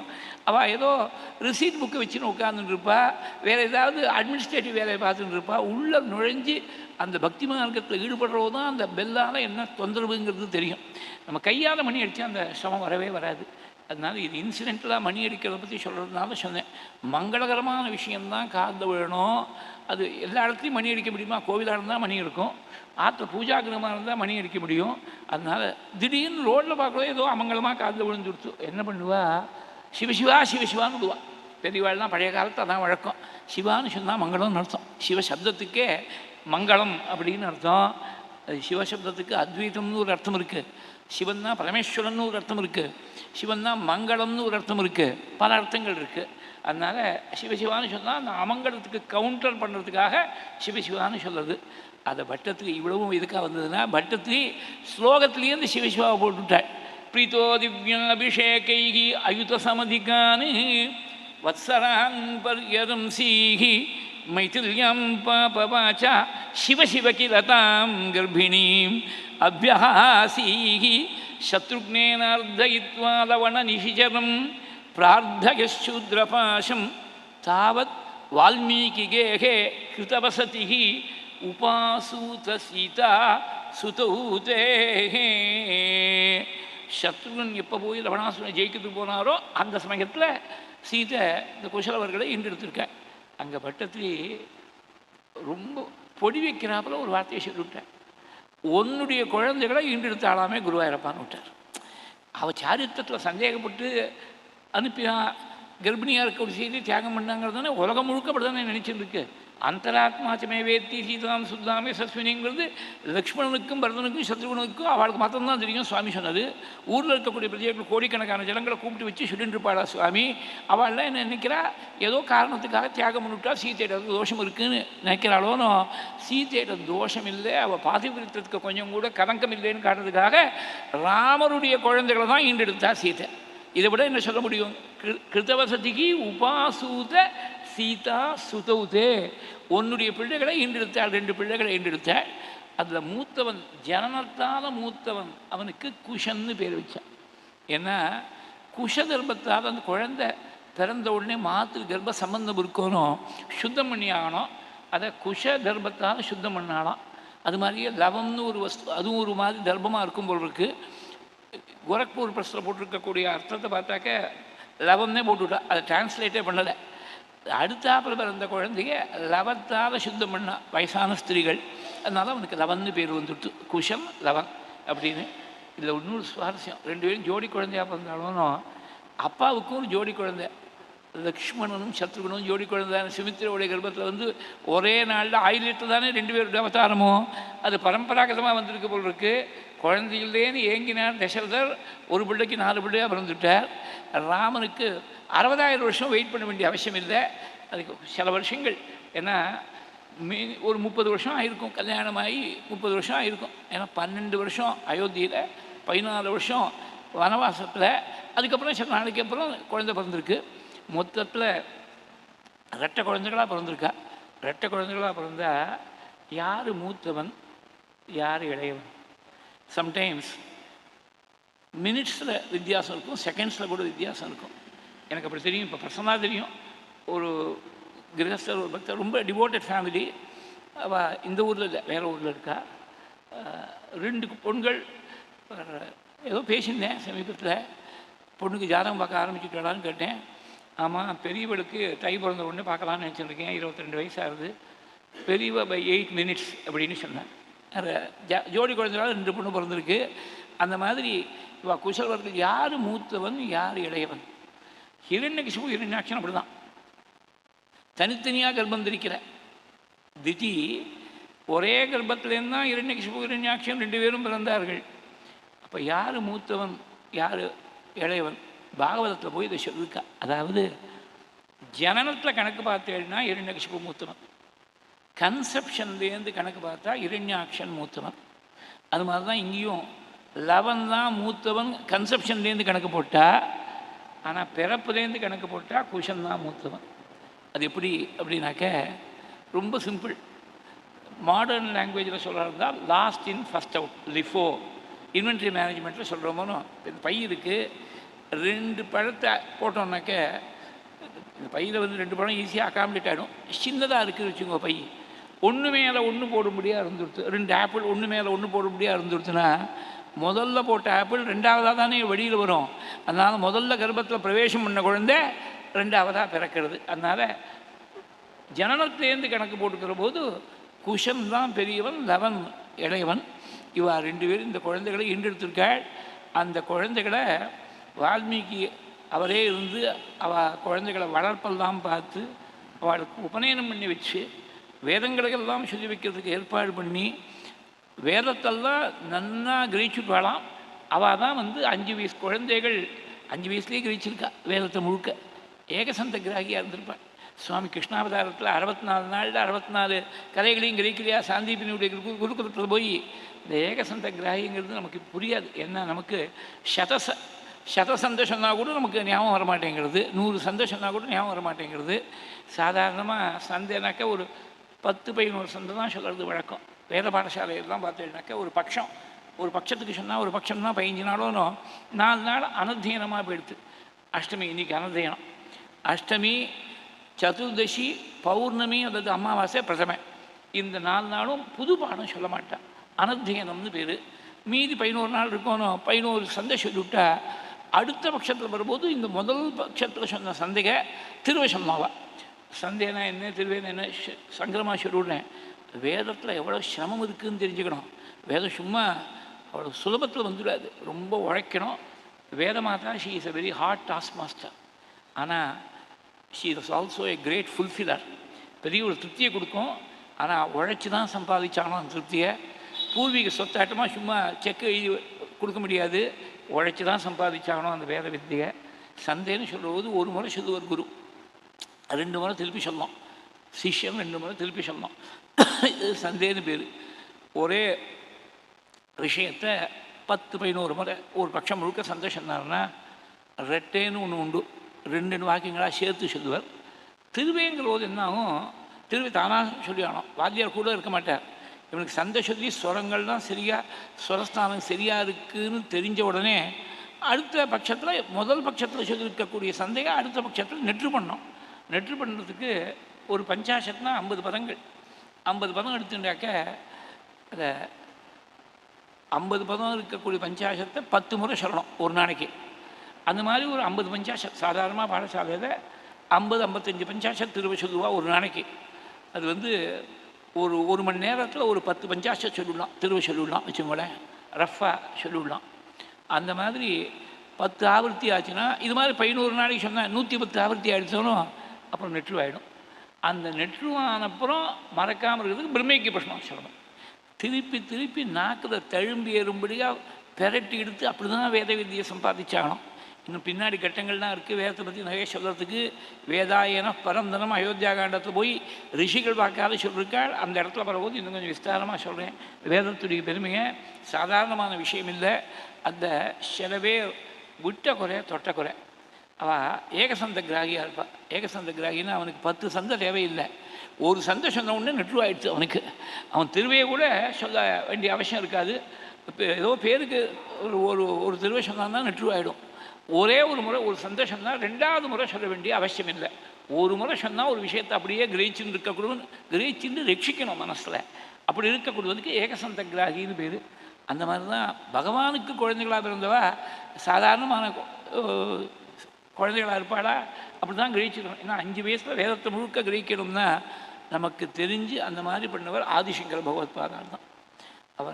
அவர் 8 வயசில் 5 வயசில் உபநயனம், 7 வயசுக்குள்ளே 4 வேதத்தையும் அத்தியனம் பண்ணிட்டார்னு இருக்குது சங்கர விஜயத்தில். 7லேருந்து 8 1 வருஷ காலம் அம்மாவுக்கு இருந்து சுசூஷை பண்ணார். இந்த ஆச்சாரியாளுக்கு இருக்கக்கூடிய 25 நாமாவை பற்றி கீழே ஒரு நாள் சொன்னேன். அந்த முதல் நாமாவே அஷ்டவருஷ சதுர்வேதினே நமஹா, துவாதசாகில சாஸ்திரவிதே நமஹா. 12 வயசில் சர்வசாஸ்திரத்தையும் சுவாதீனப்படுத்தின்றவர், 8 வயசில் சர்வ வேதத்தையும் தெரிஞ்சின்றவர். 8வது வயசில் சன்னியாசம் வாங்கிட்டு வரணும். சன்னியாசம் வாங்கினப்புறம் வேதாத்தியனம் பண்ண முடியாது, வேதத்தில் அதிகாரம் இல்லை சன்னியாசிகளுக்கு. அப்படி ஒரு முறை கேட்ட உடனே கிரகிச்சிருப்பா போல் இருக்குது. 5 வயசு குழந்தைகள் வேதத்தை முழுக்க கிரகிச்சுன்னு விட்டாள். அவள் 3 விஷயங்கள் சொல்கிறேன். சங்கீத சாஸ்திரத்துலேயும் ரொம்ப மகா நிபுணாளாக இருந்திருக்காள். அந்த குழந்தைகள் வந்து தியானத்தில் யார் மூலமாக இந்த ராமாயணத்தை பரப்பலாம் அப்படின்னு யோஜனை பண்ணிட்டு இருக்கக்கூடிய வால்மீகியுடைய சரணத்தை வந்து இந்த குழந்தைகள் 2 பேரும் அகிருண்ணீதம் ததப்பாதௌ முனிவேஷௌ குஷீலவௌ து தர்மக்யௌ ராஜபுத்திரௌ யசஸ்வினௌ. அவள் தர்மம் நன்னா தெரிஞ்சவாளாம். அதாவது ராமாயணத்தை யாருக்கு உபதேசம் பண்ணணும் அப்படின்னு பார்த்தா இந்த லட்சணங்கள்லாம். வேதம் நன்னா தெரிஞ்சிருக்கணும், அதே மாதிரி தர்மம் நன்னா தெரிஞ்சிருக்கணும். வேதம் தெரிஞ்சிருந்தால் போகாது, தர்மம் தெரியாமல் தர்மத்தில் நாட்டம் இல்லாமல் இருந்துவிட்டா பிரயோஜனம் இல்லை. அவள் மூலமாக அந்த ராமாயணம் சரியாக பிரச்சாரமாகாது. ஏன்னா தர்மஸ்வரூபமாக இருக்குது. ராமோ விக்கிரகமான தர்மகான், தர்மமே வடிவெடுத்தவன் ராமன். அந்த ராமனுடைய சரித்திரத்தை சொல்லணும்னாக்க இவன் தர்மிஷ்டனாக இருக்கணுமே, தர்மத்தை அனுஷ்டானம் பண்ணக்கூடியவனாக இருக்கணுமே. ராஜபுத்திரோ யசஸ்வி நௌ, ராஜாக்களுடைய குழந்தைகள் மகா யசஸ்விகளாக திவ்யமான கீர்த்தியோடு பிரகாசிக்க போகிறார். இன்றைக்கும் குஷலவர்கள் கானம் பண்ண ரீதியில் அப்படின்னு தான் சொல்லிட்டு இருக்கோம். வால்மீகி ரச்சனை பண்ணாலும் கூட இதை பிரச்சாரம் பண்ணவர்கள் குஷலவர்கள்னா அது மாத்திரமில்லை. அவள் எப்படி இருக்கா, அவள் வேதேஷு பரிநிஷ்டிதோ சதுமேதா வினோ திருஷ்டுவா வேதேஷு பரிநிஷ்டிதோ. வேதோபபிரம்மணார்த்தாய தௌ அக்ராஹயத பிரபு. சத்து மேதாவினோ திருஷ்டுவா. மகாமேதாவிகளாக இருக்க. மேதாவியாக இல்லைன்னா 5 வயசில் வேதத்தை முழுக்க அத்தியனம் பண்ண முடியுமா? மேதாவிலாசம் இருக்கணும். மேதாவிலாசம் இருக்குது, ஐக்கியூ மாத்திரம் ஹையாக இருக்குதுன்னு சொன்னால் போகாது. வேதத்தில் அப்படியே நிஷ்ட வேதேஷு பரிநிஷ்டிதவ். நிஷ்டிதவ் பரிநிஷ்டிதவ். வேதத்துலேயே அப்படியே ஊறி போயிருக்கா. வேதத்துடைய வியாக்கியானமாக தான் ராமாயணம் வந்திருக்கு. அந்த ராமாயணத்தை இவா மூலமாக தான் வெளிப்படுத்தணும் தீர்மானம் பண்ணி வேதோபபிரம்மணார்த்தாய தௌ அக்ராஹயத பிரபு. அது மாத்திரமில்லை, அவள் எப்படி இருக்க, காந்தர்வ வேதம்னு பேர் சங்கீத சாஸ்திரத்துக்கு. தௌ காந்தர்வ தத்துவஜௌ மூர்ச்சனாஸ்தான கோவிதௌ. சங்கீத சாஸ்திரம். நீங்கள் மத்தியானம் ஒரு சங்கீத வித்வான்ட்டு பேசியிருந்தேன். அவள் மூலமாக தான் இந்த மாதிரி விஷயங்கள்லாம் தெரிஞ்சுக்கணும். ராமாயணத்தில் வால்மீகி இருக்கக்கூடிய ஸ்லோகங்களை சரியாக புரிஞ்சுக்கிறதே கஷ்டமாக இருக்குது. சங்கீத சாஸ்திரமும் தெரியலேன்னா இது எப்படி அர்த்தம் பண்ணிக்கிறது? மூர்ச்சனாஸ்தான கோவித். காந்தர்வ தத்துவஜோ மூர்ச்சனாஸ்தான கோவிதோ. மூர்ச்சனாஸ்தானங்கிறது ஒவ்வொரு ராகத்துக்கு ஒரு ஸ்வரம் ரொம்ப முக்கியமாக இருக்கும். அந்த ஸ்வரத்தை பிடிச்சி விட்டாலே அந்த ராகத்துடைய ஸ்வரூபம் கரெக்டாக தெரியும். அது பிடிச்சாதான் இந்த ராகம்னு அந்த டெஃபினட்டாக அந்த கான்டூர் அந்த ராகா தெரியும். அந்த மாதிரி இருக்கக்கூடிய மூர்ச்சனாஸ்தானத்தை, எல்லா ராகங்களுக்கும் இருக்கக்கூடிய மூர்ச்சனாஸ்தானத்தை தெரிஞ்சுட்டு வாழலாம். தௌது காந்தர்வ தத்வஜௌ மூர்ச்சனாஸ்தான கோவிதௌ பிராதரௌ ஸ்வரசம்பன்னௌ அஸ்வினௌ இவ ரூபிணௌ. அஸ்வினி தேவர்களை போல திவ்யரூபத்தோடு இருக்க. ஸ்வரசம்பந்தம். ஸ்வரம் நன்னா, கண்டம் நன்னா கம்பீரமாக இருக்குது. ஏன்னா ஷாரீரம் நன்னா இருக்கணும். ஷரீரம் நன்னா இருந்து அஸ்வினோ இவ ரூபிணௌ தௌது ரூபசம்பன்னௌ மதுர ஸ்வரபாஷினோ. ரூபம் நன்னா இருந்தால் சரீரம் நன்னா இருந்தால் போகாது, ஷாரீரம் நன்னா இருக்கணும். ஷாரீரம் நன்னா இருந்தால் தானே கம்பீரமாக கேட்கும்.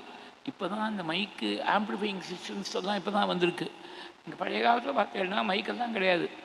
இது ஏன்ஷியன்ட் ரோம்லேயும் அந்த மாதிரி இருந்திருக்கு. ஒரு ஸ்டேடியம் முழுக்க கேட்க முடியா 1000 பேர் 2000 பேர் கூடி இருக்கக்கூடிய இடத்துல ஹியூமன் வாய்ஸ் அப்படியே கேரி பண்ண முடியாது. அதுக்காக வாய்ஸ் ட்ரைனிங்கெல்லாம் பண்ணியிருக்கா அந்த காலத்தில். 2000 வருஷம் முன்னாடி இருந்தவா. இது எத்தனையோ 10,000கணக்கான வருஷங்களுக்கு முன்னாடி, லட்சக்கணக்கான வருஷங்களுக்கு முன்னாடி நடந்த விஷயம் இது. அதனால் கண்டமானது கம்பீரமாக இருக்கணும். இதை பின்னாடி கிஷ்கிந்தாகாண்டத்தில் வியாக்கியானம் பண்ணுறது சொல்ல போகிற பாட்டக அதமர்கள். யார் பேசத்தில் ரொம்ப அதமனாக கீழ்த்தரமாக இருக்காங்கன்னா அது 6 வர்க்கம் சொன்னாள். 6 வர்க்கத்தில் அல்பகண்டகான்னு ஒரு பதம் இருக்குது. கண்டம் பப்ளிக்கில் பேசுகிறது, பத்னிகிட்ட தனியாக பேசுகிற மாதிரி பேசப்படாது. பப்ளிக்கில் பேசுகிற மாதிரி பத்னிகிட்ட பேசப்படாது. எந்தெந்த இடத்துல எப்படி பேசணும்னு தெரியணுமோனோ பேசினா கம்பீரமாக அந்த கண்டமானது போய் எல்லாருக்கும் கேட்கணும். கடைசியில் கொடியில் இருக்கிறவாளுக்கு முதற்கொண்டு கேட்கணும். அந்த மாதிரி ஒருக்காக சின்ன குழந்தையாக இருக்கும்போது சீதாதேவி கோரோஷனெல்லாம் போட்டிருப்ப போல் இருக்கு அந்த குசலவர்களுக்கு. அதனால் பிராதரவு ஸ்வரசம்பன்னவுன்னு சொன்னாக்க நல்ல கண்டம் இருக்குங்கிறது ஒரு பக்கம். மதுர ஸ்வரபாஷினோன்னு இருக்குது பின்னாடி. மதுர ஸ்வரபாஷினோ ஸ்வரசம்பன்னவுன்னு சொல்கிற போது ஸ்வரஜானங்களெல்லாம் நன்னா சங்கீத சாஸ்திரத்தில் இருக்கக்கூடிய ஸ்வரங்களுடைய பர்முடேஷன் காம்பினேஷன் எல்லாம் நன்னா தெரிஞ்சவர்களாக இருந்திருக்கா. ஸ்வரார்ணவம்னு ஒரு கிரந்தம். அதை நாரதர் தியாகராஜ சுவாமிகளுக்கு அனுகிரகம் பண்ணதாக சரித்திரம். அப்போ இந்த புஸ்தகம் இப்போ ப்ரெசன்ட்லி நாட் அவைலபிள் அப்படின்னு இந்த சங்கீத வித்வான்ட்டு யார்ட்டோ பேசிட்டு இருக்கிற போது சொன்னார். ஸ்வரார்ணவத்தில் தான் கொடுத்தார். அந்த புஸ்தகம் எங்கே இருக்குதுன்னு இப்போ தெரியல. ரொம்ப அபூர்வமான விஷயங்களெல்லாம் அந்த ஸ்வரார்ணவத்துலேருந்து தான் தியாகராஜ சுவாமி எடுத்து தன்னுடைய கீர்த்தனைகளில் இம்ப்ளிமெண்ட் பண்ணியிருக்கார். முத்துசாமி தீட்சிதரோ சாமா சாஸ்திரிகளோ கையாளாத சில டெக்னிக்ஸ் எல்லாம் அந்த சுரார்ணவத்தில் இருக்கக்கூடிய ஆதாரத்தில் தன்னுடைய கீர்த்தனைகள்கிட்ட கையாண்டிருக்கார். அதுக்கு ஒரு எக்ஸாம்பிள் ஒன்று சொன்னேன். இந்த சோபித்து சப்தஸ்வரன்னு ஒரு கீர்த்தனை இருக்கணும். சப்தஸ்வரங்களை பற்றி பேசுகிறார் அந்த கீர்த்தனையில். ஜெகன்மோகினி ராகத்தில் அந்த ஒரு சுரம் இல்லை. ஒரு சுரம் இல்லாத ஒரு சுரம் குறையக்கூடிய ராகத்தில் சப்தஸ்வரங்களை பற்றி பேசுகிறேன். அதுக்கெல்லாம் எங்கேயோ பிரமாணம் இருக்குது. எல்லா சுரங்களும் இருக்குது. இப்போ சாதாரணமாக 5 சுரம் ஏதோ ஒரு ராகத்துக்கு இருக்குன்னு சொன்னால் கூட மீது 2 சுரங்கள் முக்கியமாக இருக்குது. ஸ்வரார்ணவத்தில் அதுக்கு பிரமாணம் இருக்குது அப்படின்னு சொல்கிறேன். இதெல்லாம் மியூசிக்காலஜிஸ்ட் அவளுக்கு விட்ட விஷயம் இது. அந்த மாதிரி ஸ்வரங்களை நல்லா 7 சுரங்களுடைய பர்மிட்டேஷன் காம்பினேஷன் தானே சங்கீத சாஸ்திரம் முழுக்க. இந்த 72 மேலகர்த்தா ராகங்களும் அதை எல்லாத்தையும் நன்னா சுவாதீனப்படுத்தினவாளாம். பிராத்தரு ஸ்வரசம் பன்னௌ அஸ்வினோ இவ ரூபினௌ. அது மாத்திரமில்லை, ரூப யௌவன சம்பன்னௌ மதுரஸ்வரபாஷினௌ பிம்பாத் இவோத்திதௌ பிம்பௌ ராமதேகாத் ததா பருகு. ஒரே பிம்பத்திலேருந்து உரிச்சு வச்ச 2 பிரதிபிம்பங்களாட்டமா ராமனே. இது இப்போ இங்கிலீஷில் சொன்னால் ரெப்ளிகான்னு சொல்கிறோமோனோ, ராமனுடைய ரெப்ளிகா 2 ரெப்ளிகா இருந்தால் எப்படி இருக்குமோ அது மாதிரி இருக்கா. பிம்பா திவோத்திதவு பிம்பௌ ராமதேகாத் ததா பருகு. அப்பேற்பட்ட குழந்தைகளை சிஷ்யர்களாக ஏற்றுண்டு இந்த ராமாயணத்தை அவளுக்கு உபதேசம் பண்ணி வைக்கிறார். இந்த ராமாயணத்துக்கு என்ன பேர் கொடுக்கலாம்னு யோசனை பண்ணாராம் வால்மீகி. இது பௌலஸ்திய வதம். புலஸ்தியனுடைய பரம்பரையில் வந்ததுனால ராவணனுக்கு பௌலஸ்தியன்னு பேர். ராவண வதம் தானே முக்கியம். அப்படி பேர் கொடுத்தா அது வதமாக இருக்குது. காவியம் ராமாயணம் கிருஷ்ணம் சீதாயாச்சரிதம் மகது பௌலஸ்திய வதமித்யேவ சகார சரிதவிரதா. இதுக்கு ராமாயணம்னு தலைப்பு கொடுத்தாள். ராமாயணம்னா ராமஸ்ய அயனம் ராமாயணம். அயனம்னா வழின்னு அர்த்தம். சூரிய பகவான் வடக்கு வழியில் போகிறபோது உத்தராயணம்னு சொல்கிறோம், தெற்கு வழியில் போகிறபோது தட்சிணாயனம்னு சொல்கிறோம். அயனம்னா வழி. ராமன் காட்டின வழி. ராமன் சரித்திரம் மாத்திரமில்லை, இது ராமன் காட்டின வழி. அதனால் நாம் பின்பற்றின வழி காட்டினாக்க, இப்போ போகிறபோது சைனேஜ் போர்டு இருக்குது. இங்கேருந்து போனேன்னாக்க காஞ்சிபுரம் இவ்வளோ கிலோமீட்டர், பெங்களூர் இவ்வளோ கிலோமீட்டர், எங்கேயோ இடத்துல சைனேஜ் போர்டு வச்சுருக்காங்கனாக்க அந்த சைனேஜ் போர்டை பார்த்து கன்னத்தில் ஹரஹரான்னு போட்டுனதுனால போய் சேர முடியாது அந்த இடத்துக்கு. அந்த ரோட்டில் அத்தனை கிலோமீட்டர் ட்ராவல் பண்ணால் தான் அந்த ஊருக்கு போய் சேர முடியும். அது மாதிரி ராமன் வழிகாட்டியாக இருக்காருன்னா நீங்கள் அந்த வழியில் போகணுங்கிறதுக்காக தான் வழிகாட்டியாக இருக்கார். சும்மா ராமாயணம் நன்னா இருக்குது, கதை நன்னா இருக்குதுன்னு கேட்டுட்டு கையை தொட்டுட்டு போகிறதுக்காக இல்லை, நாம் அனுஷ்டானம் பண்ணோம். அதுக்காக தான் ராமஸ்யாயனம் ராமாயணம்.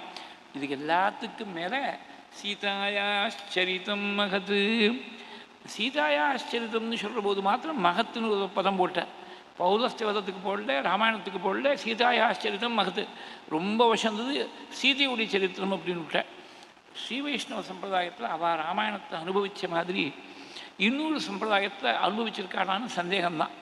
அவ்வளவு அனுபவிச்சிருக்கா. இந்த ஈட்டு வியாக்கியானங்கள் அப்படின்னு உண்டு. இந்த ஈட்டு வியாக்கியானத்தில் சொல்கிற போது ஏன் சீதாயாச்சரிதம் மகத்துன்னு சொன்னானாக்க, 10 மாதம் கைதியாக வாசம் பண்ணிருக்காளோனோ சிறை இருந்தவளுடைய ஏற்றம். இதிகாச சிரேஷ்டமான ஸ்ரீமத் ராமாயணம் சிறையிருந்தாள் ஏற்றத்தை கூறுமாதலால் சீதாயாச்சரிதம் மகத்து என்றார் இரே. இது ஈட்டு வியாக்கியானம். அப்போ சிறைவாசத்தை அனுபவித்தாள், அதனால்தான் அவளுக்கு பெருமை ஜாஸ்தி. இந்த கவிகள்னால் என்ன பண்ணிவிட்டா, வியாக்கியாதாக்கள்னா ராமாயணங்கிற வார்த்தையை கூட விட்டு வைக்கலை. ராமாயணத்தை ராமஸ்யாயனம் ராமாயணம்னு சொல்லலாம். ராமாயாக ஆயனம் ராமாயணம். ராமான்னு நீட்டி ராவுக்கு அப்புறம் கால் வாங்குற மாதிரி மாவுக்கு அப்புறம் கால் வாங்கினா அது சுவாமி ராமனை குறிக்காது. ராமானா அழகான பெண்ணுன்னு அர்த்தம். சுந்தரி ரமணி ராமா அப்படின்னு அமரகோஷம். அதனால் ராமானா அழகான பெண், சீதைன்னு அர்த்தம். ராமாயாகாயனம் ராமாயணம். சீதை காட்டின வழி. ராமன் எல்லா விஷயத்துலையுமே பாருங்கோ சீதை தான் முன்னாடி இருந்து வழிகாட்டிருக்கா. அக்ரதஸ்தே கமிஷ்யாமி விருத்தந்தி குஷகண்டகான். உங்களுக்கு முன்னாடி நான் போய் இந்த வழியில் இருக்கக்கூடிய கல் முள் எல்லாத்தையும் சரிப்படுத்தி பாதையை சுத்தம் பண்ணுறேன்னு சொல்கிறாள் அயோத்தியா காண்டத்தில். அது மாத்திரமில்லை, அவள் சரணாகதி தர்மத்தை முக்கியமாக காட்டுறதுக்காக ஏற்பட்ட கிரந்தம் ஸ்ரீமத் ராமாயணம். சரணாகதி தர்மத்தை முதற்கொண்டு ராமன் சரணாகதி கொடுத்தார். சரணாகத வத்சலங்கிறது லோகத்தில் பிரசித்தம். ஆனால் சரணாகத வத்சலன்னா காலில் விழுந்து ஒருத்தன் சரணாகதி கேட்டால் தான் அவனுக்கு சரணாகதி கொடுக்குறார் சுவாமி. நான் உன் காலில் விழுந்துட்டேன், என்னை காப்பாற்றணும்னு கேட்குறவனுக்கு சரணாகதி கொடுக்குறார் சுவாமி. அம்பாள் அப்படி இல்லை, சீதை அப்படி இல்லை. அவள் கேட்காமலேயே ரட்சிக்கக்கூடியவள் அவள். அதனால தான் ஆஞ்சநேய சுவாமி பண்ண ஸ்தோத்திரத்தில் சரணாகத கோப்தாரம் பிராணி மாத்திர பிரசாதிகாம். பிராணினா பிராணனோடு இருக்கக்கூடியவ. எனி கிரியேஷன் தட் பிரீத்ஸ், அதுக்கு பிராணின்னு பேர். அந்த பிராணியாக ஒரு ஜீவன் பிறந்துட்டா போகிறோம், ரட்சிக்கிறது நம்முடைய பொறுப்பு அப்படின்னு நினைக்கிறான். தாயாரோனோ குழந்தை பசின்னு கேட்டால் தான் தாயார் சாப்பாடு போடுவலா. சின்ன குழந்தைக்கு பசின்னு சொல்ல தெரியல, அது மாட்டில் தூக்கத்தில் அது மாட்டு தூங்கிட்டு இருக்கு. வயது காஞ்சி போயிட போகிறதேன்னு சொல்லி ரொம்ப சின்ன குழந்தைகள் பார்த்தீங்கன்னா தெரியும். இந்த பால் குடிக்கக்கூடிய குழந்தைக்கு பாலை குடித்த உடனே, ஒரு பாட்டில் பால் குடித்த உடனே தொப்பை கொஞ்சம் அப்படி உப்பினாப்பில் இருக்கும். ஆகாரம் தான் தீர்ந்து போயிடுச்சுனாக்க ஒட்டினாப்பில் போய்டும் அந்த தொப்பை. இது ரொம்ப சின்ன குழந்தைகளுக்கு பார்த்தா தெரியும். வயர் ரொம்ப இருக்கா இல்லையான்னு பார்த்தாலே வயத்தை பார்த்தாலே தெரியும். அதுக்கு சொல்ல தெரியாது. அந்த அந்த அந்த பருவத்தில் என்ன சொல்ல தெரியும்? தாயார் தான் ராத்திரி 1 மணிக்கோ 2 மணிக்கோ திடீர்னு அவளுக்கு அலாரமே தேவையில்லை. ராத்திரி ஃபீடிங் சைல்டாக இருந்துவிட்டா ராத்திரி 1 மணிக்கு பால் கொடுக்கணுமே, அது பாட்டில் பாலாக இருந்தாலும் தாய்ப்பாலாக இருந்தாலும் ஏதோ ஒன்று கொடுக்கணுமே, பால் கொடுக்கணுமேனு சொல்லி ராத்திரி 1 மணிக்கோ 2 மணிக்கோ குழந்தைக்கே தெரியாமல் அந்த குழந்தைக்கு பால் கொடுத்துடுவா. அது மாதிரி குழந்தை கேட்டு தான் கொடுக்குறோம். பசின்னு சொல்லி தான் ஒரு அம்மா சாப்பாடு போடணும்னு அவசியம் கிடையாது. அந்த மாதிரி என்னை காப்பாற்றுன்னு ஒரு ஜீவன் கேட்டால் தான் ரட்சிக்கிறதுன்னு சீதை கிடையாது. கேட்காமலேயே அனர்களாக இருக்கக்கூடிய வாழ்க்கை கூட, அருகதை இல்லாத வாழ்க்கை கூட அப்படி சரணாகதி கொடுத்ததுனால தான் பிராணி மாத்திர பிரசாதிக்காமன்னு சொன்னாள். அதை பின்னாடி சுந்தரகாண்டம் முடிஞ்சு யுத்தகாண்டத்தில் வரும்போது சொல்கிறேன். அதுக்கு ரொம்ப அழகாக ஒரு ஸ்லோகம் இருக்குது. வைஷ்ணவ சம்பிரதாயத்தில் ஸ்லோகம் சொல்லியிருக்கார். ராமனுடைய சரணாகத வாத்சல்யம் ஒன்றும் இல்லைன்னு பண்ணிட்டு போயிட்டா சீதை. அப்படி சீதை எல்லா தர்மங்களையும் முன்னாடி இருந்து நான் நடத்தி காட்டினதுனால, சீதையுடைய சரித்திரமாக இருக்கிறதுனால ராமாயாக ஆயனம் ராமாயணம் அப்படின்னு வியாக்கியானம் பண்ணியிருக்காள். காவியம் ராமாயணம் கிருஷ்ணம். கிருஷ்ணம்னா பூர்ணம்னு அர்த்தம். முழுக்க இந்த அவதாரம், பகவான் அவதாரம் பண்ணுறதுக்கு காரணமாக இருக்கக்கூடிய தேவர்கள் போய் பிரார்த்திச்சத்துலேருந்து அவதாரத்தை பண்ணி தர்மங்களை எல்லாம் அனுஷ்டானம் பண்ணி காட்டி வைகுண்டத்துக்கு திரும்பி போகிற மட்டும் சொன்னதுனால காவியம் ராமாயணம் கிருஷ்ணம் சீதாயாச்சரிதம் மகத் பௌலஸ்திய வதமித்யேவ சகார சரிதவிரதா.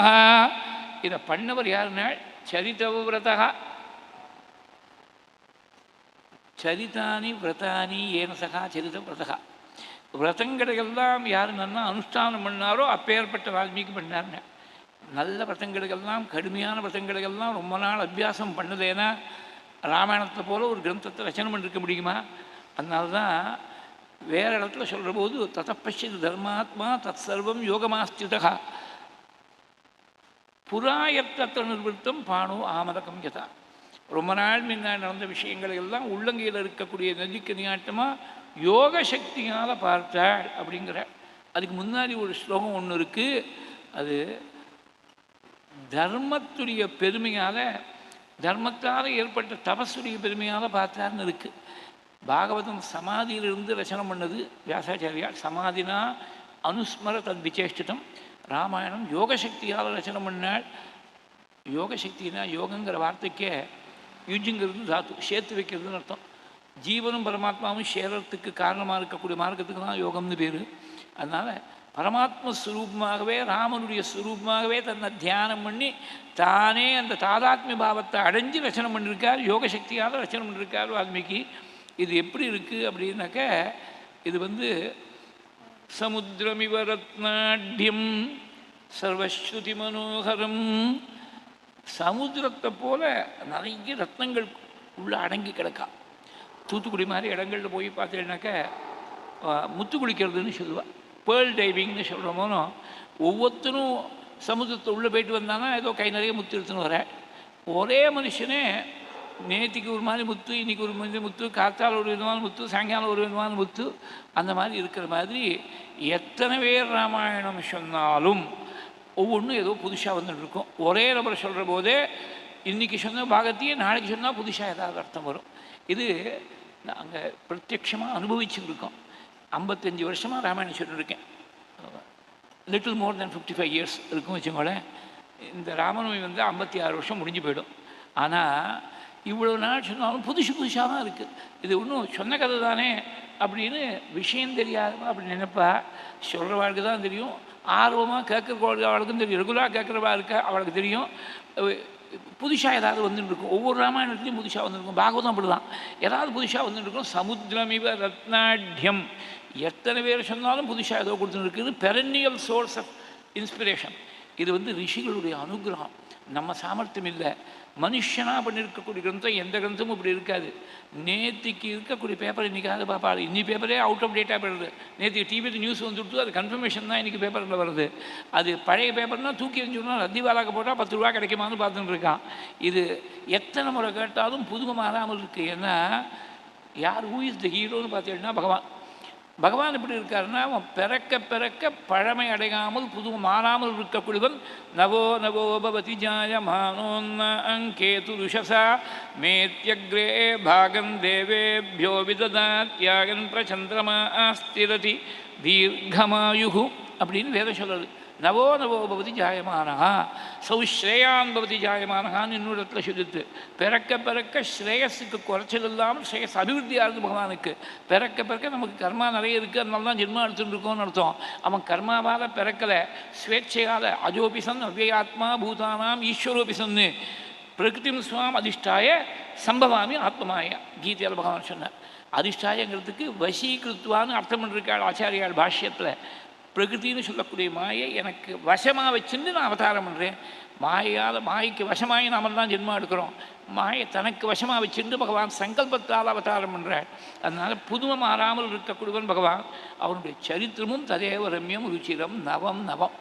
நாளுக்கு நாள் புதுசாக இருக்கும்னு சொன்னால் போகாது, க்ஷணத்துக்கு க்ஷணம் புதுசாக இருக்கும்.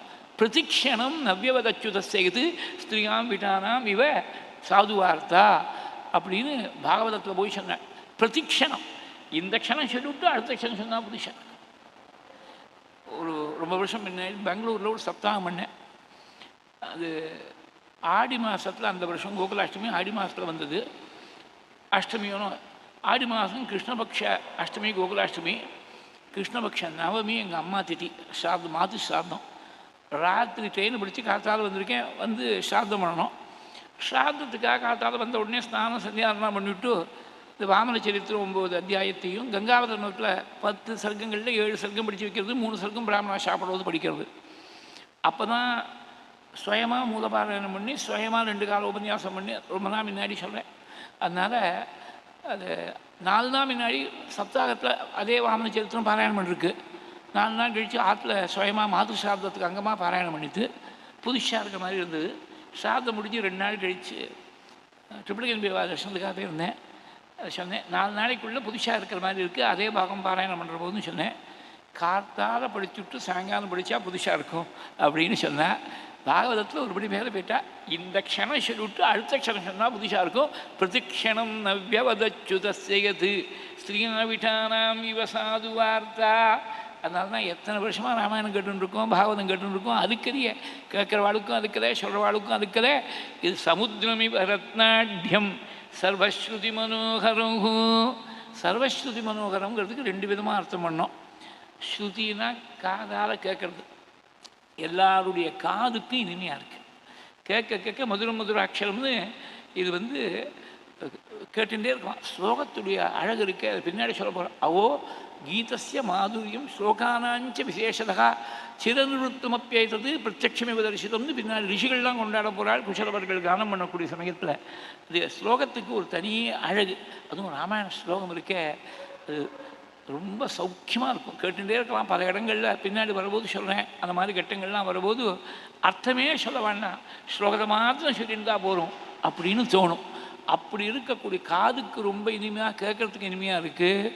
காதுக்கு இனிமையாக இருக்கக்கூடியது பெரும்பாலும் பார்த்தேன்னா மனசில் போய் நிற்காது.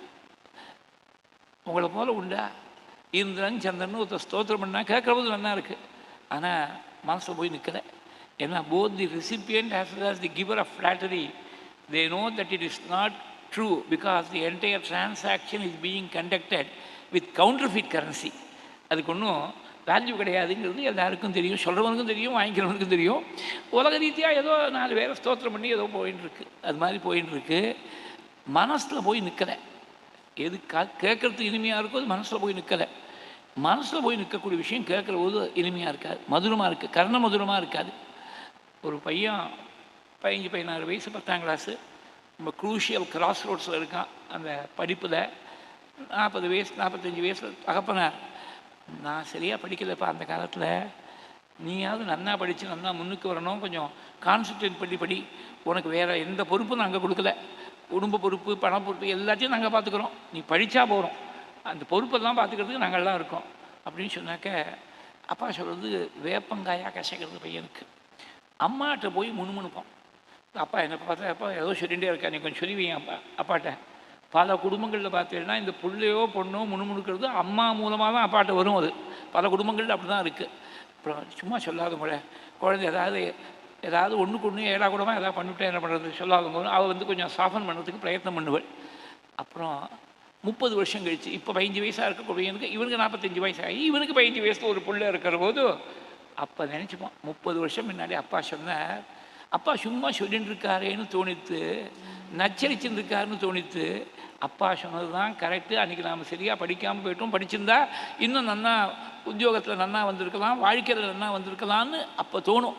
அதை பிள்ளைகிட்ட சொல்லுவோம். 30 வருஷம் முன்னாடி 1 வயசாக நான் இருக்கிறோது எங்கள் அப்பா சொன்னார், நான் கேட்கல, நீயாவது நான் சொல்கிற வார்த்தையை கேட்டு நன்னா முன்னுக்கு வரத்துக்கு வழியை பாரு அப்படின்னு சொல்லுவோம். கேட்குற போது கठोரமாக இருக்குது, ஆனால் மனசில் எத்தனை வருஷம் ஆனாலும் அன்றைக்கி சொன்னார் அப்பா சொன்னது தான் கரெக்டு, அம்மா சொன்னது தான் கரெக்டுன்னு என்றைக்கோ ஒரு நாளைக்கு நினச்சிக்க முடியாது தோணுறதோனும் அது மனசில் போய் பதிஞ்சிருக்கு.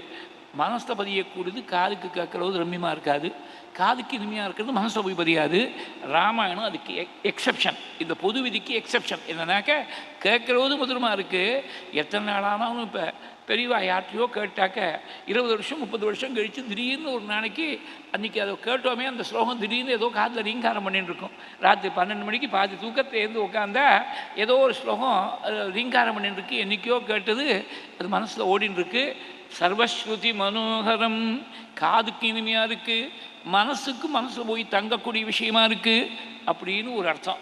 இன்னொரு அர்த்தம் என்னன்னாக்க ஸ்ருதினா வேதம்னு அர்த்தமோனும், சர்வஸ்ருதி எல்லா வேதங்களுடைய சாரத்தையும் சர்வஸ்ருதி மனோகரம், வேதங்களுடைய மனசாக இருக்கக்கூடிய வேதத்துடைய ஹிருதயத்தை சாரமாக புழிஞ்சு கொடுத்துருக்கக்கூடிய விஷயம். 4 வேதங்களுடைய சாரமாக இருக்குது இந்த ஸ்ரீமத் ராமாயணம். அதான் வேத பிராச்சேதாசீத்து சாட்சாத் ராமாயணாத்மனா. அதுக்கு ஒரு சுவாரஸ்யம் ஒன்று சொல்லுவா, யுக்தி ஒன்று சொல்லுவா பெரியவாள்லாம். 4 வேதங்களில் ரிக்வேதம், யஜுர்வேதம், சாமவேதம், அதர்வ வேதம் இருக்கணும். ரிக்குங்கிறது ருன்னா சொல்லணும். ஆந்திர தேசங்கள்லாம் பார்த்தீங்கன்னா ரூன்னு தான் சொல்லுவாள், ருக்வேதம் தான் சொல்லுவாள். ஆந்திர தேசம் முழுக்க பார்த்தீங்கன்னா பண்டிதாள் கூட ருக்வேதம் தான் சொல்லுவாள். அந்த ரூவுக்கு நியரஸ்ட் அப்ராக்சிமேஷனாக்க ராமாயணத்தில் ரா வந்துடுச்சு. அப்புறம் யஜுர்வேதத்துடைய சாரம் இருக்குதுன்னு காட்டுறதுக்காக ஒரு யா வந்துடுச்சு, ராமாயணத்தில் ஒரு யா இருக்கணும். அப்புறம் சாமவேதத்தில் இருக்கக்கூடிய ஒரு மா வந்துடுச்சு ராமாயணத்தில். இந்த அதர்வணத்தில் இருக்கக்கூடிய நான் 3 சுழினா ஒன்று வந்துடுத்து கடைசியில். அதனால் 4 வேதங்களுக்கும் ரெப்ரசன்டேஷன் 4 அக்ஷரங்கள் வந்துடுத்து ராமாயணத்தில். சர்வஸ்ருதி மனோகரம் சமுத்திரமிவ ரத்னாட்யம் சர்வஸ்ருதி மனோகரம் காமார்த்த குணசம்யுக்தம் தர்மார்த்த குணவிஸ்தரம். அது வெளிப்படையாக பார்த்தா காமத்தையும் அர்த்தத்தையும் சொல்லக்கூடியதாக இருக்குது. புருஷார்த்தங்களை 4 சொல்லியிருக்கா. புருஷார்த்தம்னா புருஷன்னா ஸ்திரீ அதில் இன்க்ளூடட் இல்லையான்னு கேட்கப்படாது.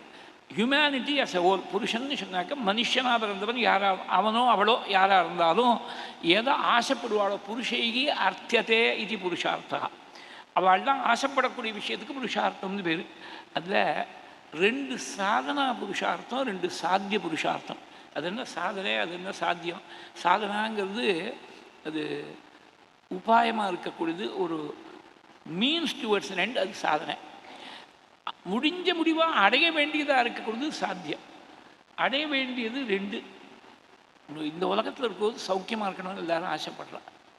நன்னா சாப்பிடணும், நல்ல வசத்தை உடுத்திக்கணும், நன்னா லைஃப்பை என்ஜாய் பண்ணணும். இந்த காலத்து பார்லன்ஸில் சொல்கிறதா இருந்தால் you want to enjoy life.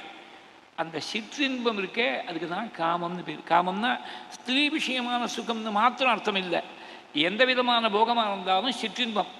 எது நிலச்சி நிற்காதோ அந்த இன்பத்துக்கு காமம், சிற்றின்பம்னு பேர். இன்பம் இன்பம்னு ஒன்று சொல்லியிருக்கா.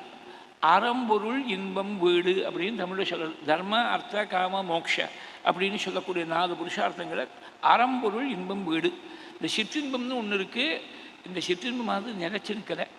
நிலச்சிருக்கக்கூடியதாக இருக்கக்கூடியது பேரின்பமாக இருக்கக்கூடிய மோட்சம், அதுதான் வீடுன்னு பேர்.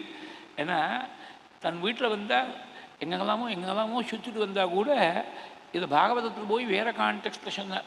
பரீட்சித் வாக்கால் கேள்வி கேட்கக்கூடிய சமயத்தில் சுகாச்சாரியால் பார்த்து பிரார்த்திக்கிற எங்கெல்லாமோ அலைஞ்சு திரிஞ்சுட்டு கடைசியில் பாந்தஸ்வ சரணம் யதா, எங்கெல்லாமோ அலைஞ்சிட்டு திரும்பி வந்து தன் கிரகத்தில் வந்து சேர்ந்தா எப்படி நிம்மதியாக இருக்கணும், அந்த மாதிரி பகவத்குணத்தில் ஒருத்தன் ஈடுபட்டான்னா அந்த நிம்மதியை அனுபவிக்கிறான். பாந்தஸ்வ சரணம் யதா, வழியில் போய் எங்கெல்லாமோ அலைஞ்சிட்டு கடைசியில் தன்னுடைய சொந்த கிரகத்தில் வந்த உடனே நிம்மதியாக இருக்கிற மாதிரி அது வீடு தானே இவனுக்கு டெஸ்டினேஷன். வெளியில் போகிறவருக்கு தன் கிரகம் தானே டெஸ்டினேஷன். அந்த மாதிரி ஜென்மா எடுத்தவனுக்கு கடைசி டெஸ்டினேஷன் என்னன்னா மோட்சம் தான் டெஸ்டினேஷன். அதனால தான் அதுக்கு வீடுன்னு பேர். இது அதுக்கு பேரின்பம்னு பேர், இந்த காமத்துக்கு சிற்றின்பம்னு பேர். இது ரெண்டும் அடைய வேண்டியதாக இருக்குது. இது அடையிறதுக்கு ரெண்டு விஷயங்கள் தேவையாக இருக்குது. இது சாதன புருஷார்த்தமாக இருக்குது. அர்த்தம்னா பணம். அதுக்கு மாத்திரம் ஏன் அர்த்தம் புருஷார்த்தம்னு சொல்கிறோம், அந்த ஒரு அர்த்தம் தனியாக ஒன்று வருது அப்படின்னாக்க அர்த்தத்தே இது அர்த்தா. எல்லாரும் ஆசைப்படக்கூடாது. பணம் வாழ்னான்னு யாரான்னு நினைக்கிறானோ எல்லாருக்கும் பணம் தேவையாக இருக்குது, ஆசை இருக்குது. அதனால் அதுக்கு அர்த்தம்னு பேர். அர்த்தம் இருந்தால் தான் காமத்துக்கு புருஷார்த்தம் உபாயமாக இருக்கக்கூடிய சாதன புருஷார்த்தம் அர்த்தம். போகத்தை அனுபவிக்கணும்னா வருங்கை முழம்போடாது. நன்னா சாப்பிட்ணும்னாக்க கையில் சம்பாத்தியம் இருந்தால் தான் சாப்பிட முடியும். நன்னா புதுசாக வஸ்திரம் உடுத்திக்கணும்னா கையில் ரூபா இருந்தால் தான் வாங்கி உடுத்திக்க முடியும். எந்த போகம், இந்த உலகத்தில் இருக்கக்கூடிய எந்த போகமாக இருந்தாலும் அந்த போகத்தை அனுபவிக்கிறதுக்கு பணம் இருந்தால் தான் போகத்தை அனுபவிக்க முடியும். பணம் இல்லாமல் அனுபவிக்க முடியாது. அதனால தான் பொருள் இல்லாருக்கு இவ்வுலகம் இல்லை, அருள் இல்லாருக்கு அவ்வுலகம் இல்லைன்னு பழமொழி ஒன்று வந்துடுச்சு. பொருள்கள் தான் அர்த்தம். அந்த அர்த்தமானது சிற்றின்பத்தை அனுபவிக்கிறதுக்கு உபாயமாக இருக்கும். ஆனால் பேரின்பமாக இருக்கக்கூடிய மோட்சத்துக்கு அந்த பணம் தடையாக போய்டுறது. பணத்தில் வரக்கூடிய அட்டாச்மெண்ட்டானது இந்த உலகத்திலேயே அவனை கட்டுப்படுத்தக்கூடியதாக இருக்குது. அதுக்கு வேறு உபாயம் தேவையாக இருக்குது. அதுதான் தர்மம். தர்மத்தால் தான் மோட்சத்தை அடைய முடியும். அது என்ன ஒரு விஷயம்னாக்க, இந்த மோட்சத்துக்கு மாத்திரம் உபாயமாக தர்மம் இல்லை, மீதி 3 புருஷார்த்தங்களுக்கு இது உபாயமாக இருக்குது தர்மம். தர்மத்தால் தான் பணம் சம்பாதிக்கணும். தார்மீகமாக சம்பாதிக்கக்கூடிய பணம் தான் நிலைச்சு நிற்கும். அதனால தான் லக்ஷ்மி அஷ்டோத்தரத்தில் ஒரு நாம தர்ம நிலையாயி நமஹா. தர்மம் எங்கே இருக்கோ அங்கே நிலைச்சிருக்காள் மகாலட்சுமி. இதெல்லாம் சொல்கிறேன் சும்மா நீங்கள் மாட்டில் ஏதோ அஷ்டோத்திரத்தில் இருக்குது நீங்கள் மாட்டில் சொல்லிட்டு இருக்கேன். உலகத்தில் பார்த்தா அப்படி இல்லையே. உலகத்தில் தர்ம மார்க்கத்தில் போகிறவன் கஷ்டப்பட்டு இருக்கான், அதார்மிகமாக இருக்கக்கூடியவன் கோடிக்கணக்காக சம்பாதிச்சு விட்றான். அப்போ தர்ம நிலையாயி நமஹாங்கிறதுக்கு என்ன அர்த்தம்? இன்றைக்கி ஒருத்தன் கோடீஸ்வரனாக இருக்கான்னு அதை மாத்திரம் வச்சு ஜட்ஜ் பண்ணப்படாது. ஒரு குடும்பம் ரொம்ப ரொம்ப செழிப்பாக இருக்குனாக்க 3-4 தலைமுறை பார்க்கணும், ஒரு 100 வருஷம் பார்க்கணும். அந்த குடும்பம் 100 வருஷம் அப்படியே செழிப்பு குறையாமல் இருந்ததுன்னா தார்மீகமாக நிறைய காரியங்கள் பண்ணியிருப்பா. அதனால தான் செழிப்பு குறையாமல் இருக்குது. அதார்மிகமாக வரக்கூடியது இங்கிலீஷில் ஒரு வச்சனம் ஒன்று உண்டு, ஈஸி கம் ஈஸி கோ. சுலபமாக வந்த பணமானது சுலபமாக கையை விட்டு நழுவி போயிடும். இதை ஒரு விஷயத்தை நல்லா எல்லாரும் மனசில் வாங்கிக்கணும். உழைச்சி சம்பாதிக்கக்கூடிய திரவியமே கையில் நிற்க மாட்டேங்கிறது. உழைக்காமல் வந்த திரவியம் நிற்குமா? நிற்காது. எப்படி வரதோ அதே மாதிரி நமக்கு தெரியாமல் வரக்கூடியது தெரியாமல் கையை விட்டு நழுவி போயிடும். அதனால் தார்மீகமாக தான் பணத்தை சம்பாதிக்கணும். இதை பின்னாடி ஆரண்ய காண்டத்தில் சீதவாக்காத சொல்ல போகிறாள். தர்மாத் அர்த்த பிரபவத்தே தர்மாத் பிரபவத்தே சுகம் தர்மேன லபத்தே சர்வம் தர்மசாரங்கிதம் ஜெகத்துன்னு ரொம்ப ராமாயணத்துடைய எசன்ஸ் அந்த ஆரண்ய காண்ட ஸ்லோகத்தில் போய் சொல்லியிருக்காள் சீதவாக்காத. தர்மத்தால் தான் சம்பாதிக்கணும் அர்த்தத்தை. தார்மீகமானதான் போகத்தை அனுபவிக்கணும். போகத்தை அனுபவிக்கலாம். பணம் இருக்குங்கிறதுக்காக எதை வேணால் அனுபவிச்சிட முடியாது. தர்மங்கிற ஒரு வேதிக்குள்ளே கட்டுப்படுத்திட்டு தார்மீகமாக இருக்கக்கூடிய போகத்தை அனுபவிக்கணும். நீ பசிக்கிறது சாப்பிட்ணும், சாப்பிடு. ஏதோ திங்கக்கிழமையாக இருக்குது உமாமகேஸ்வர சுவாமிக்கு ஏதோ நைவேத்தியத்தை பண்ணிவிட்டு பரமேஸ்வரர் நைவேத்தியம் பண்ணிவிட்டு சாப்பிடு. நைவேத்தியம் பண்ணோம்னா நைவேத்தியம் அர்க்கமாக இருக்கணுமோனோ. நான் மாட்டில் போய் ஏதோ அசைவத்தை சாப்பிட்றேன்னு சொன்னாக்க சிவனுக்கு போய் இப்படி அசைவத்தை கண்ணப்ப நாயனார் அர்ப்பணம் பண்ணலையான்னு கேட்பா. உடனே அவர் புலாவில் கொண்டு போய் நைவேத்தியம் பண்ணலையா? கண்ணப்ப நாயனார் மாதிரி இருந்தால் நீயும் பண்ணலாம். அவள்லாம் முரட்டு பக்தி பண்ண தெய்வ சாதுக்கள்னு எழுதியிருக்கார் மகான் சிவன் சாத்தன் புஸ்தகத்தில். கண்ணையே பேத்து கொடுத்தாரே சுவாமிக்காக. கண்ணை பேத்து கொடுக்கக்கூடிய கண்ணப்ப நாயனார் புலாவை கொடுக்கலாம், சுவாமி ஏற்றுப்போம், அவருக்கும் தோஷம் வராது, பகவானுக்கும் தோஷம் கிடையாது, என்றைக்குமே கிடையாது. நீ கண்ணீரை கூட கொடுக்க முடியுது பகவானுக்கு, கண்ணையும் கொடுக்க முடியாதவன் புலாவை மாத்திரம் கொடுக்குறேன்னு சொன்னாக்க you can not be selective. நீ கண்ணப்ப நாயனார் நிலையில் இருந்தால் கொடுக்கலாம். நமக்கு கண்ணை பதிச்சு கொடுக்க வேண்டாம். கண்ணால் பரமேஸ்வரனை மாத்திரம் பார்த்துட்டு கூட இருக்க முடியல. கண் எங்கெங்கெல்லாமோ தெரியாது, மனசு எங்கெல்லாமோ தெரியாது. கோவிலில் போனால் வேறு எங்கே போய் யார் வந்திருக்கா, யார் போனால் நமக்கு தெரிஞ்சவா வந்திருக்காளா, க்யூவில் முன்னாடி போகிறதுக்கு யாராவது ஹெல்ப் பண்ணுவாளா, என்னதாமோ யோஜனை பண்ணுறது. பரமேஸ்வரன் தான் பார்க்கணும் அந்த கண், அந்த மனசு பரமேஸ்வரன் தான் இருக்கணும். அப்படி இல்லையே. அதனால் கம்பேர் பண்ணக்கூடாது. கண்ணப்ப நாயனாரோடையும் நந்தனாரோடையும் 63 போய் கம்பேர் பண்ணாக்க அவள் பக்தியில் ஒரு கோடியில் ஒரு அம்சம் நம்ம கிட்டக்க போக முடியலையே. அதனால் எது சாஸ்திர சம்மதமோ அதை தான் பகவானுக்கு நிவேத்தியம் பண்ணணும், சாப்பிடணும். போகம் பணம் இருக்குங்கிறதுக்காக எந்த போகத்தை வேணால் அனுபவிக்க முடியாது. போகத்தை விபரீதமாக நீ தர்மத்துக்கு விரோதமாக போகத்தை அனுபவிச்சா உடம்புல ரோகம் வரும் அப்படின்னு ஆச்சாரியால் 2500 வருஷம் முன்னாடி சொல்லிட்டு போயிட்டார். சுகத கிரியதே ராமா போகா பశ్చాத் சரீரே ரோகா. 2500 வருஷம் முன்னாடி சொன்னேன். இப்போ எங்கே பார்த்தாலும் எய்ட்ஸ்னு ஒரு பெரிய ஒரு வியாதி சிரமப்படுத்தின்னு இருக்கு. அதுக்கு பில்லியன்ஸ் ஆஃப் டாலர்ஸ் ரிசர்ச்சில் செலவு பண்ணிட்டு இருக்கா. இதுக்கு ரொம்ப சிம்பிளாக ஒரு பைசா செலவில்லை. அவனவன் தர்மபத்னியை தாண்டி போகப்படாதுன்னு சொன்னாக்க எய்ட்ஸுக்கே ஸ்கோப் இல்லை. ஒரு பத்னி ஒரு புருஷன் தம்பதிகள் வேற ஒரு 3வது நபர் வரக்கூடாது, அந்த ரிலேஷன்ஷிப்பில் வரக்கூடாது. இந்த ஒரு தர்மத்தை ஏகதார விரதத்தையும் ஏகபத்னி விரதத்தையும் அனுஷ்டானம் பண்ணினா இந்த எய்ட்ஸுக்கு இடமே இல்லை. இது யாரும் சொல்ல மாட்டேங்கிறான். இதுதானே முக்கியம். நீ ரூபாயே செலவிக்க வேணாம், டாலர்ஸே செலவிக்க வேணாம், ரிசர்ச்சே தேவையில்லை. என்றைக்கோ முன்னாடி சொல்லியிருக்காத. இதை தான் ஆச்சாரியால் சொல்லிட்டு போயிட்டாள். நீ இஷ்டத்துக்கு போகத்தை அனுபவிச்சேன்னா ரோகம் வந்து சரீரத்தை பாதிக்கும்னு பஜகோவிந்தத்தில் சொல்லிட்டு போயிட்டாள். தார்மீகமாக இருக்கணும், சம்பாதிக்கக்கூடிய பணமும் தார்மீகமாக இருக்கணும், அனுபவிக்கக்கூடிய போகமும் தார்மீகமாக இருந்தால் அந்த தர்மங்கிற வேதிக்கு கட்டுப்பட்டு நீ அர்த்தத்தையும் காமத்தையும் அனுபவிக்கிறோது அந்த தர்மமே மோட்சத்துக்கு சாதனமாக போயிடும். இது பல இடங்களில் வருது. தர்மார்த்த காமாக கருதாத்தலோகே அப்படின்னு அயோத்தியா காண்டத்தில் பகவான் பார்க்காத லக்ஷ்மணனுக்கு எடுத்து சொல்ல போகிறாள். அதே மாதிரி யக்ஷ பிரஷ்னத்தை போய் கேட்டாள். எப்போ தர்மம் அர்த்தம் காமம் இதெல்லாம் பரஸ்பர விரோதினோ, ஒன்றுக்கு ஒன்று விரோதமாக இருக்குது. பணத்தை சேகரிக்கணும்னு பார்த்தா போகத்தை அனுபவிக்க முடியல, போகத்தை அனுபவிக்கணும்னா பணத்தை நிறைய செலவழிக்க வேண்டியிருக்கு. இது எப்போ ஒன்றா சேரும்னு கேட்டால் தர்மத்துக்கு கட்டுப்பட்டு அர்த்தமும் காமமும் இருக்கிற போது அப்போ தான் இது எல்லாம் ஒன்றா சேரும்னு பதில் சொல்லியிருக்காரு. யக்ஷபிரஷ்னத்தில் அது மாதிரி இருக்குது. அதனால் இது வெளிப்படையாக பார்க்கும்போது ராமாயணம் காமத்தையும் அர்த்தத்தையும் சொல்லக்கூடியதாக இருக்குது. ஏன்னா ஒரு ஸ்திரீவுடைய வாக்குக்கு கைகையுடைய வாக்குக்கு கட்டுப்பட்டு ராமனை காட்டுக்கு அனுப்பிச்சு விட்டார் தசரத். அப்படி தானே வெளிப்படையாக பார்க்குறது தான் தோணும். அதனால் காமம் அங்கே முக்கியமாக போயிடுத்துன்னு தோணும். அர்த்தம்னு சொன்னாக்க ராஜ்யத்தை தனக்கு பிள்ளைக்காக வாங்கி வைக்கணும்னு நினச்சால் கைகை, அதனால் அர்த்தம் முக்கியம், அது பெரிய ஒரு சொத்து முக்கியம்னு தோணி போயிடும். ஆனால் வாஸ்தவத்தில் பார்த்தா ஆழம் பார்த்தா தர்மம் தான் ராமாயணத்துக்கு உயிர் மூச்சை. தொட்ட இடங்களெல்லாம் தர்மம். இந்த தர்மம் எதுக்காக அனுஷ்டானம் பண்ணோம்னா இந்த சிற்றின்பத்தில் போனேக்க சிற்றின்பமானது கொஞ்ச நாளைக்கு இருக்குது, அப்புறமே அதுவே க்ஷீணிச்சு போயிடுறது. அந்த இன்பமானது இன்பமாகவே இல்லை. எக்கனாமிக்ஸில் law of diminishing return, law of diminishing utility இப்படிகள்லாம் உண்டு. அந்த மாதிரி சிற்றின்பமானது அதுக்கு கொஞ்சம் கொஞ்சமாக தேஞ்சுட்டே போகிறது, ஒன்று நிற்க மாட்டேங்கிறது.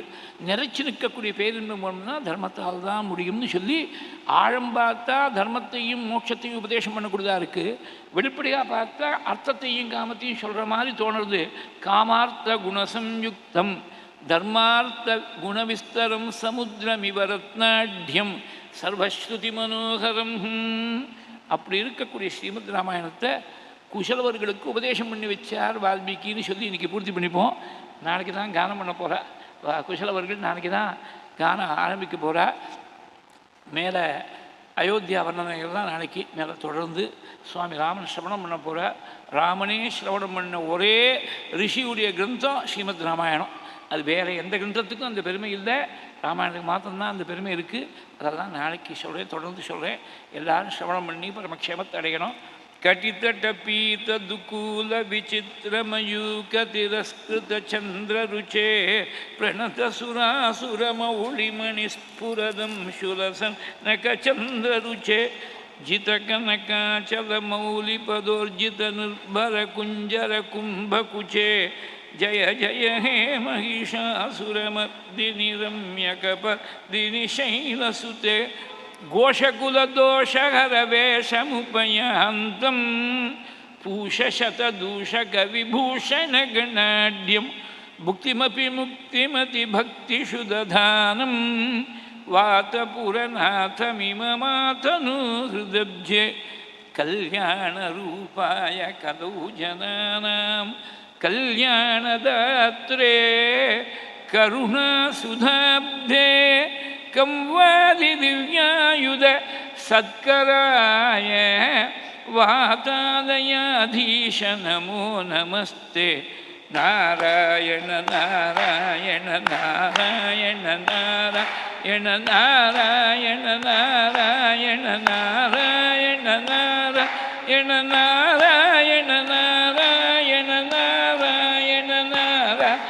नारायण नारायण नारायण नारायण नारायण मंगलम कोसलेन्द्राय महनीय गुणात्मने चक्रवर्ती तनूजाय सार्वभौमाय मंगलम मंगलो मस्करीन्द्राय महनीय गुणात्मने अनंतरामयतये श्रवणानंददायिने शुकशास्त्रस्वरूपाय पारायणपराय च रामचन्द्राश्रयाख्याय संयमीन्द्राय मंगलम काञ्चनाद्रिनिभाङ्गाय वाञ्छितार्थप्रदायिने अंजनाभाग्यरूपाय आञ्जनेयाय मङ्गलम् जानकीकान्तस्मरणं जय जय राम राम श्रीसद्गुरुस्वामिनः जय आञ्जनेयस्वामिनः जय स्वस्ति प्रजाभ्यः परिपालयन्तां न्याय्येन मार्गेण महीं महिषाः गोब्राह्मणेभ्यः शुभमस्तु नित्यं लोकाः समस्ताः सुखिनो भवन्तु कायेन वाचा मनसा इन्द्रियैर्वा बुद्ध्या आत्मना वा प्रकृते स्वभावात् करोमि यद्यत् सकलं परस्मै नारायणायेति समर्पयामि त्वदीयं वस्तु राजेन्द्र तुभ्यमेव समर्पये तेन त्वदङ्घ्रिकमले रतिं मे यच्च शाश्वतीं यदक्षरपदभ्रष्टं मात्रा हीनं तु यद्भवेत् तत्सर्वं क्षम्यतां देवनारायण नमोऽस्तु ते विसर्गबिन्दुमात्राश्च पदपादाक्षराणि च न्यूनानि चातिरिक्तानि क्षमस्व पुरुषोत्तमा क्षमस्व रघुनन्दना क्षमस्व गुरुसत्तमा क्षमस्व हरिसत्तमा यज्ञेशाच्युतगोविन्द माधवानन्तकेशव कृष्णविष्णु ऋषिकेश वासुदेव नमोऽस्तु ते श्रीहरये नमः गुरुवायुरप्पा शरणं नारायण अखिलगुरो भगवन्नमस्ते वासुदेवा कामाक्षि गुरुमूर्ते त्वां नमामि कामाक्षि गुरुवर्य पादुके शरणम्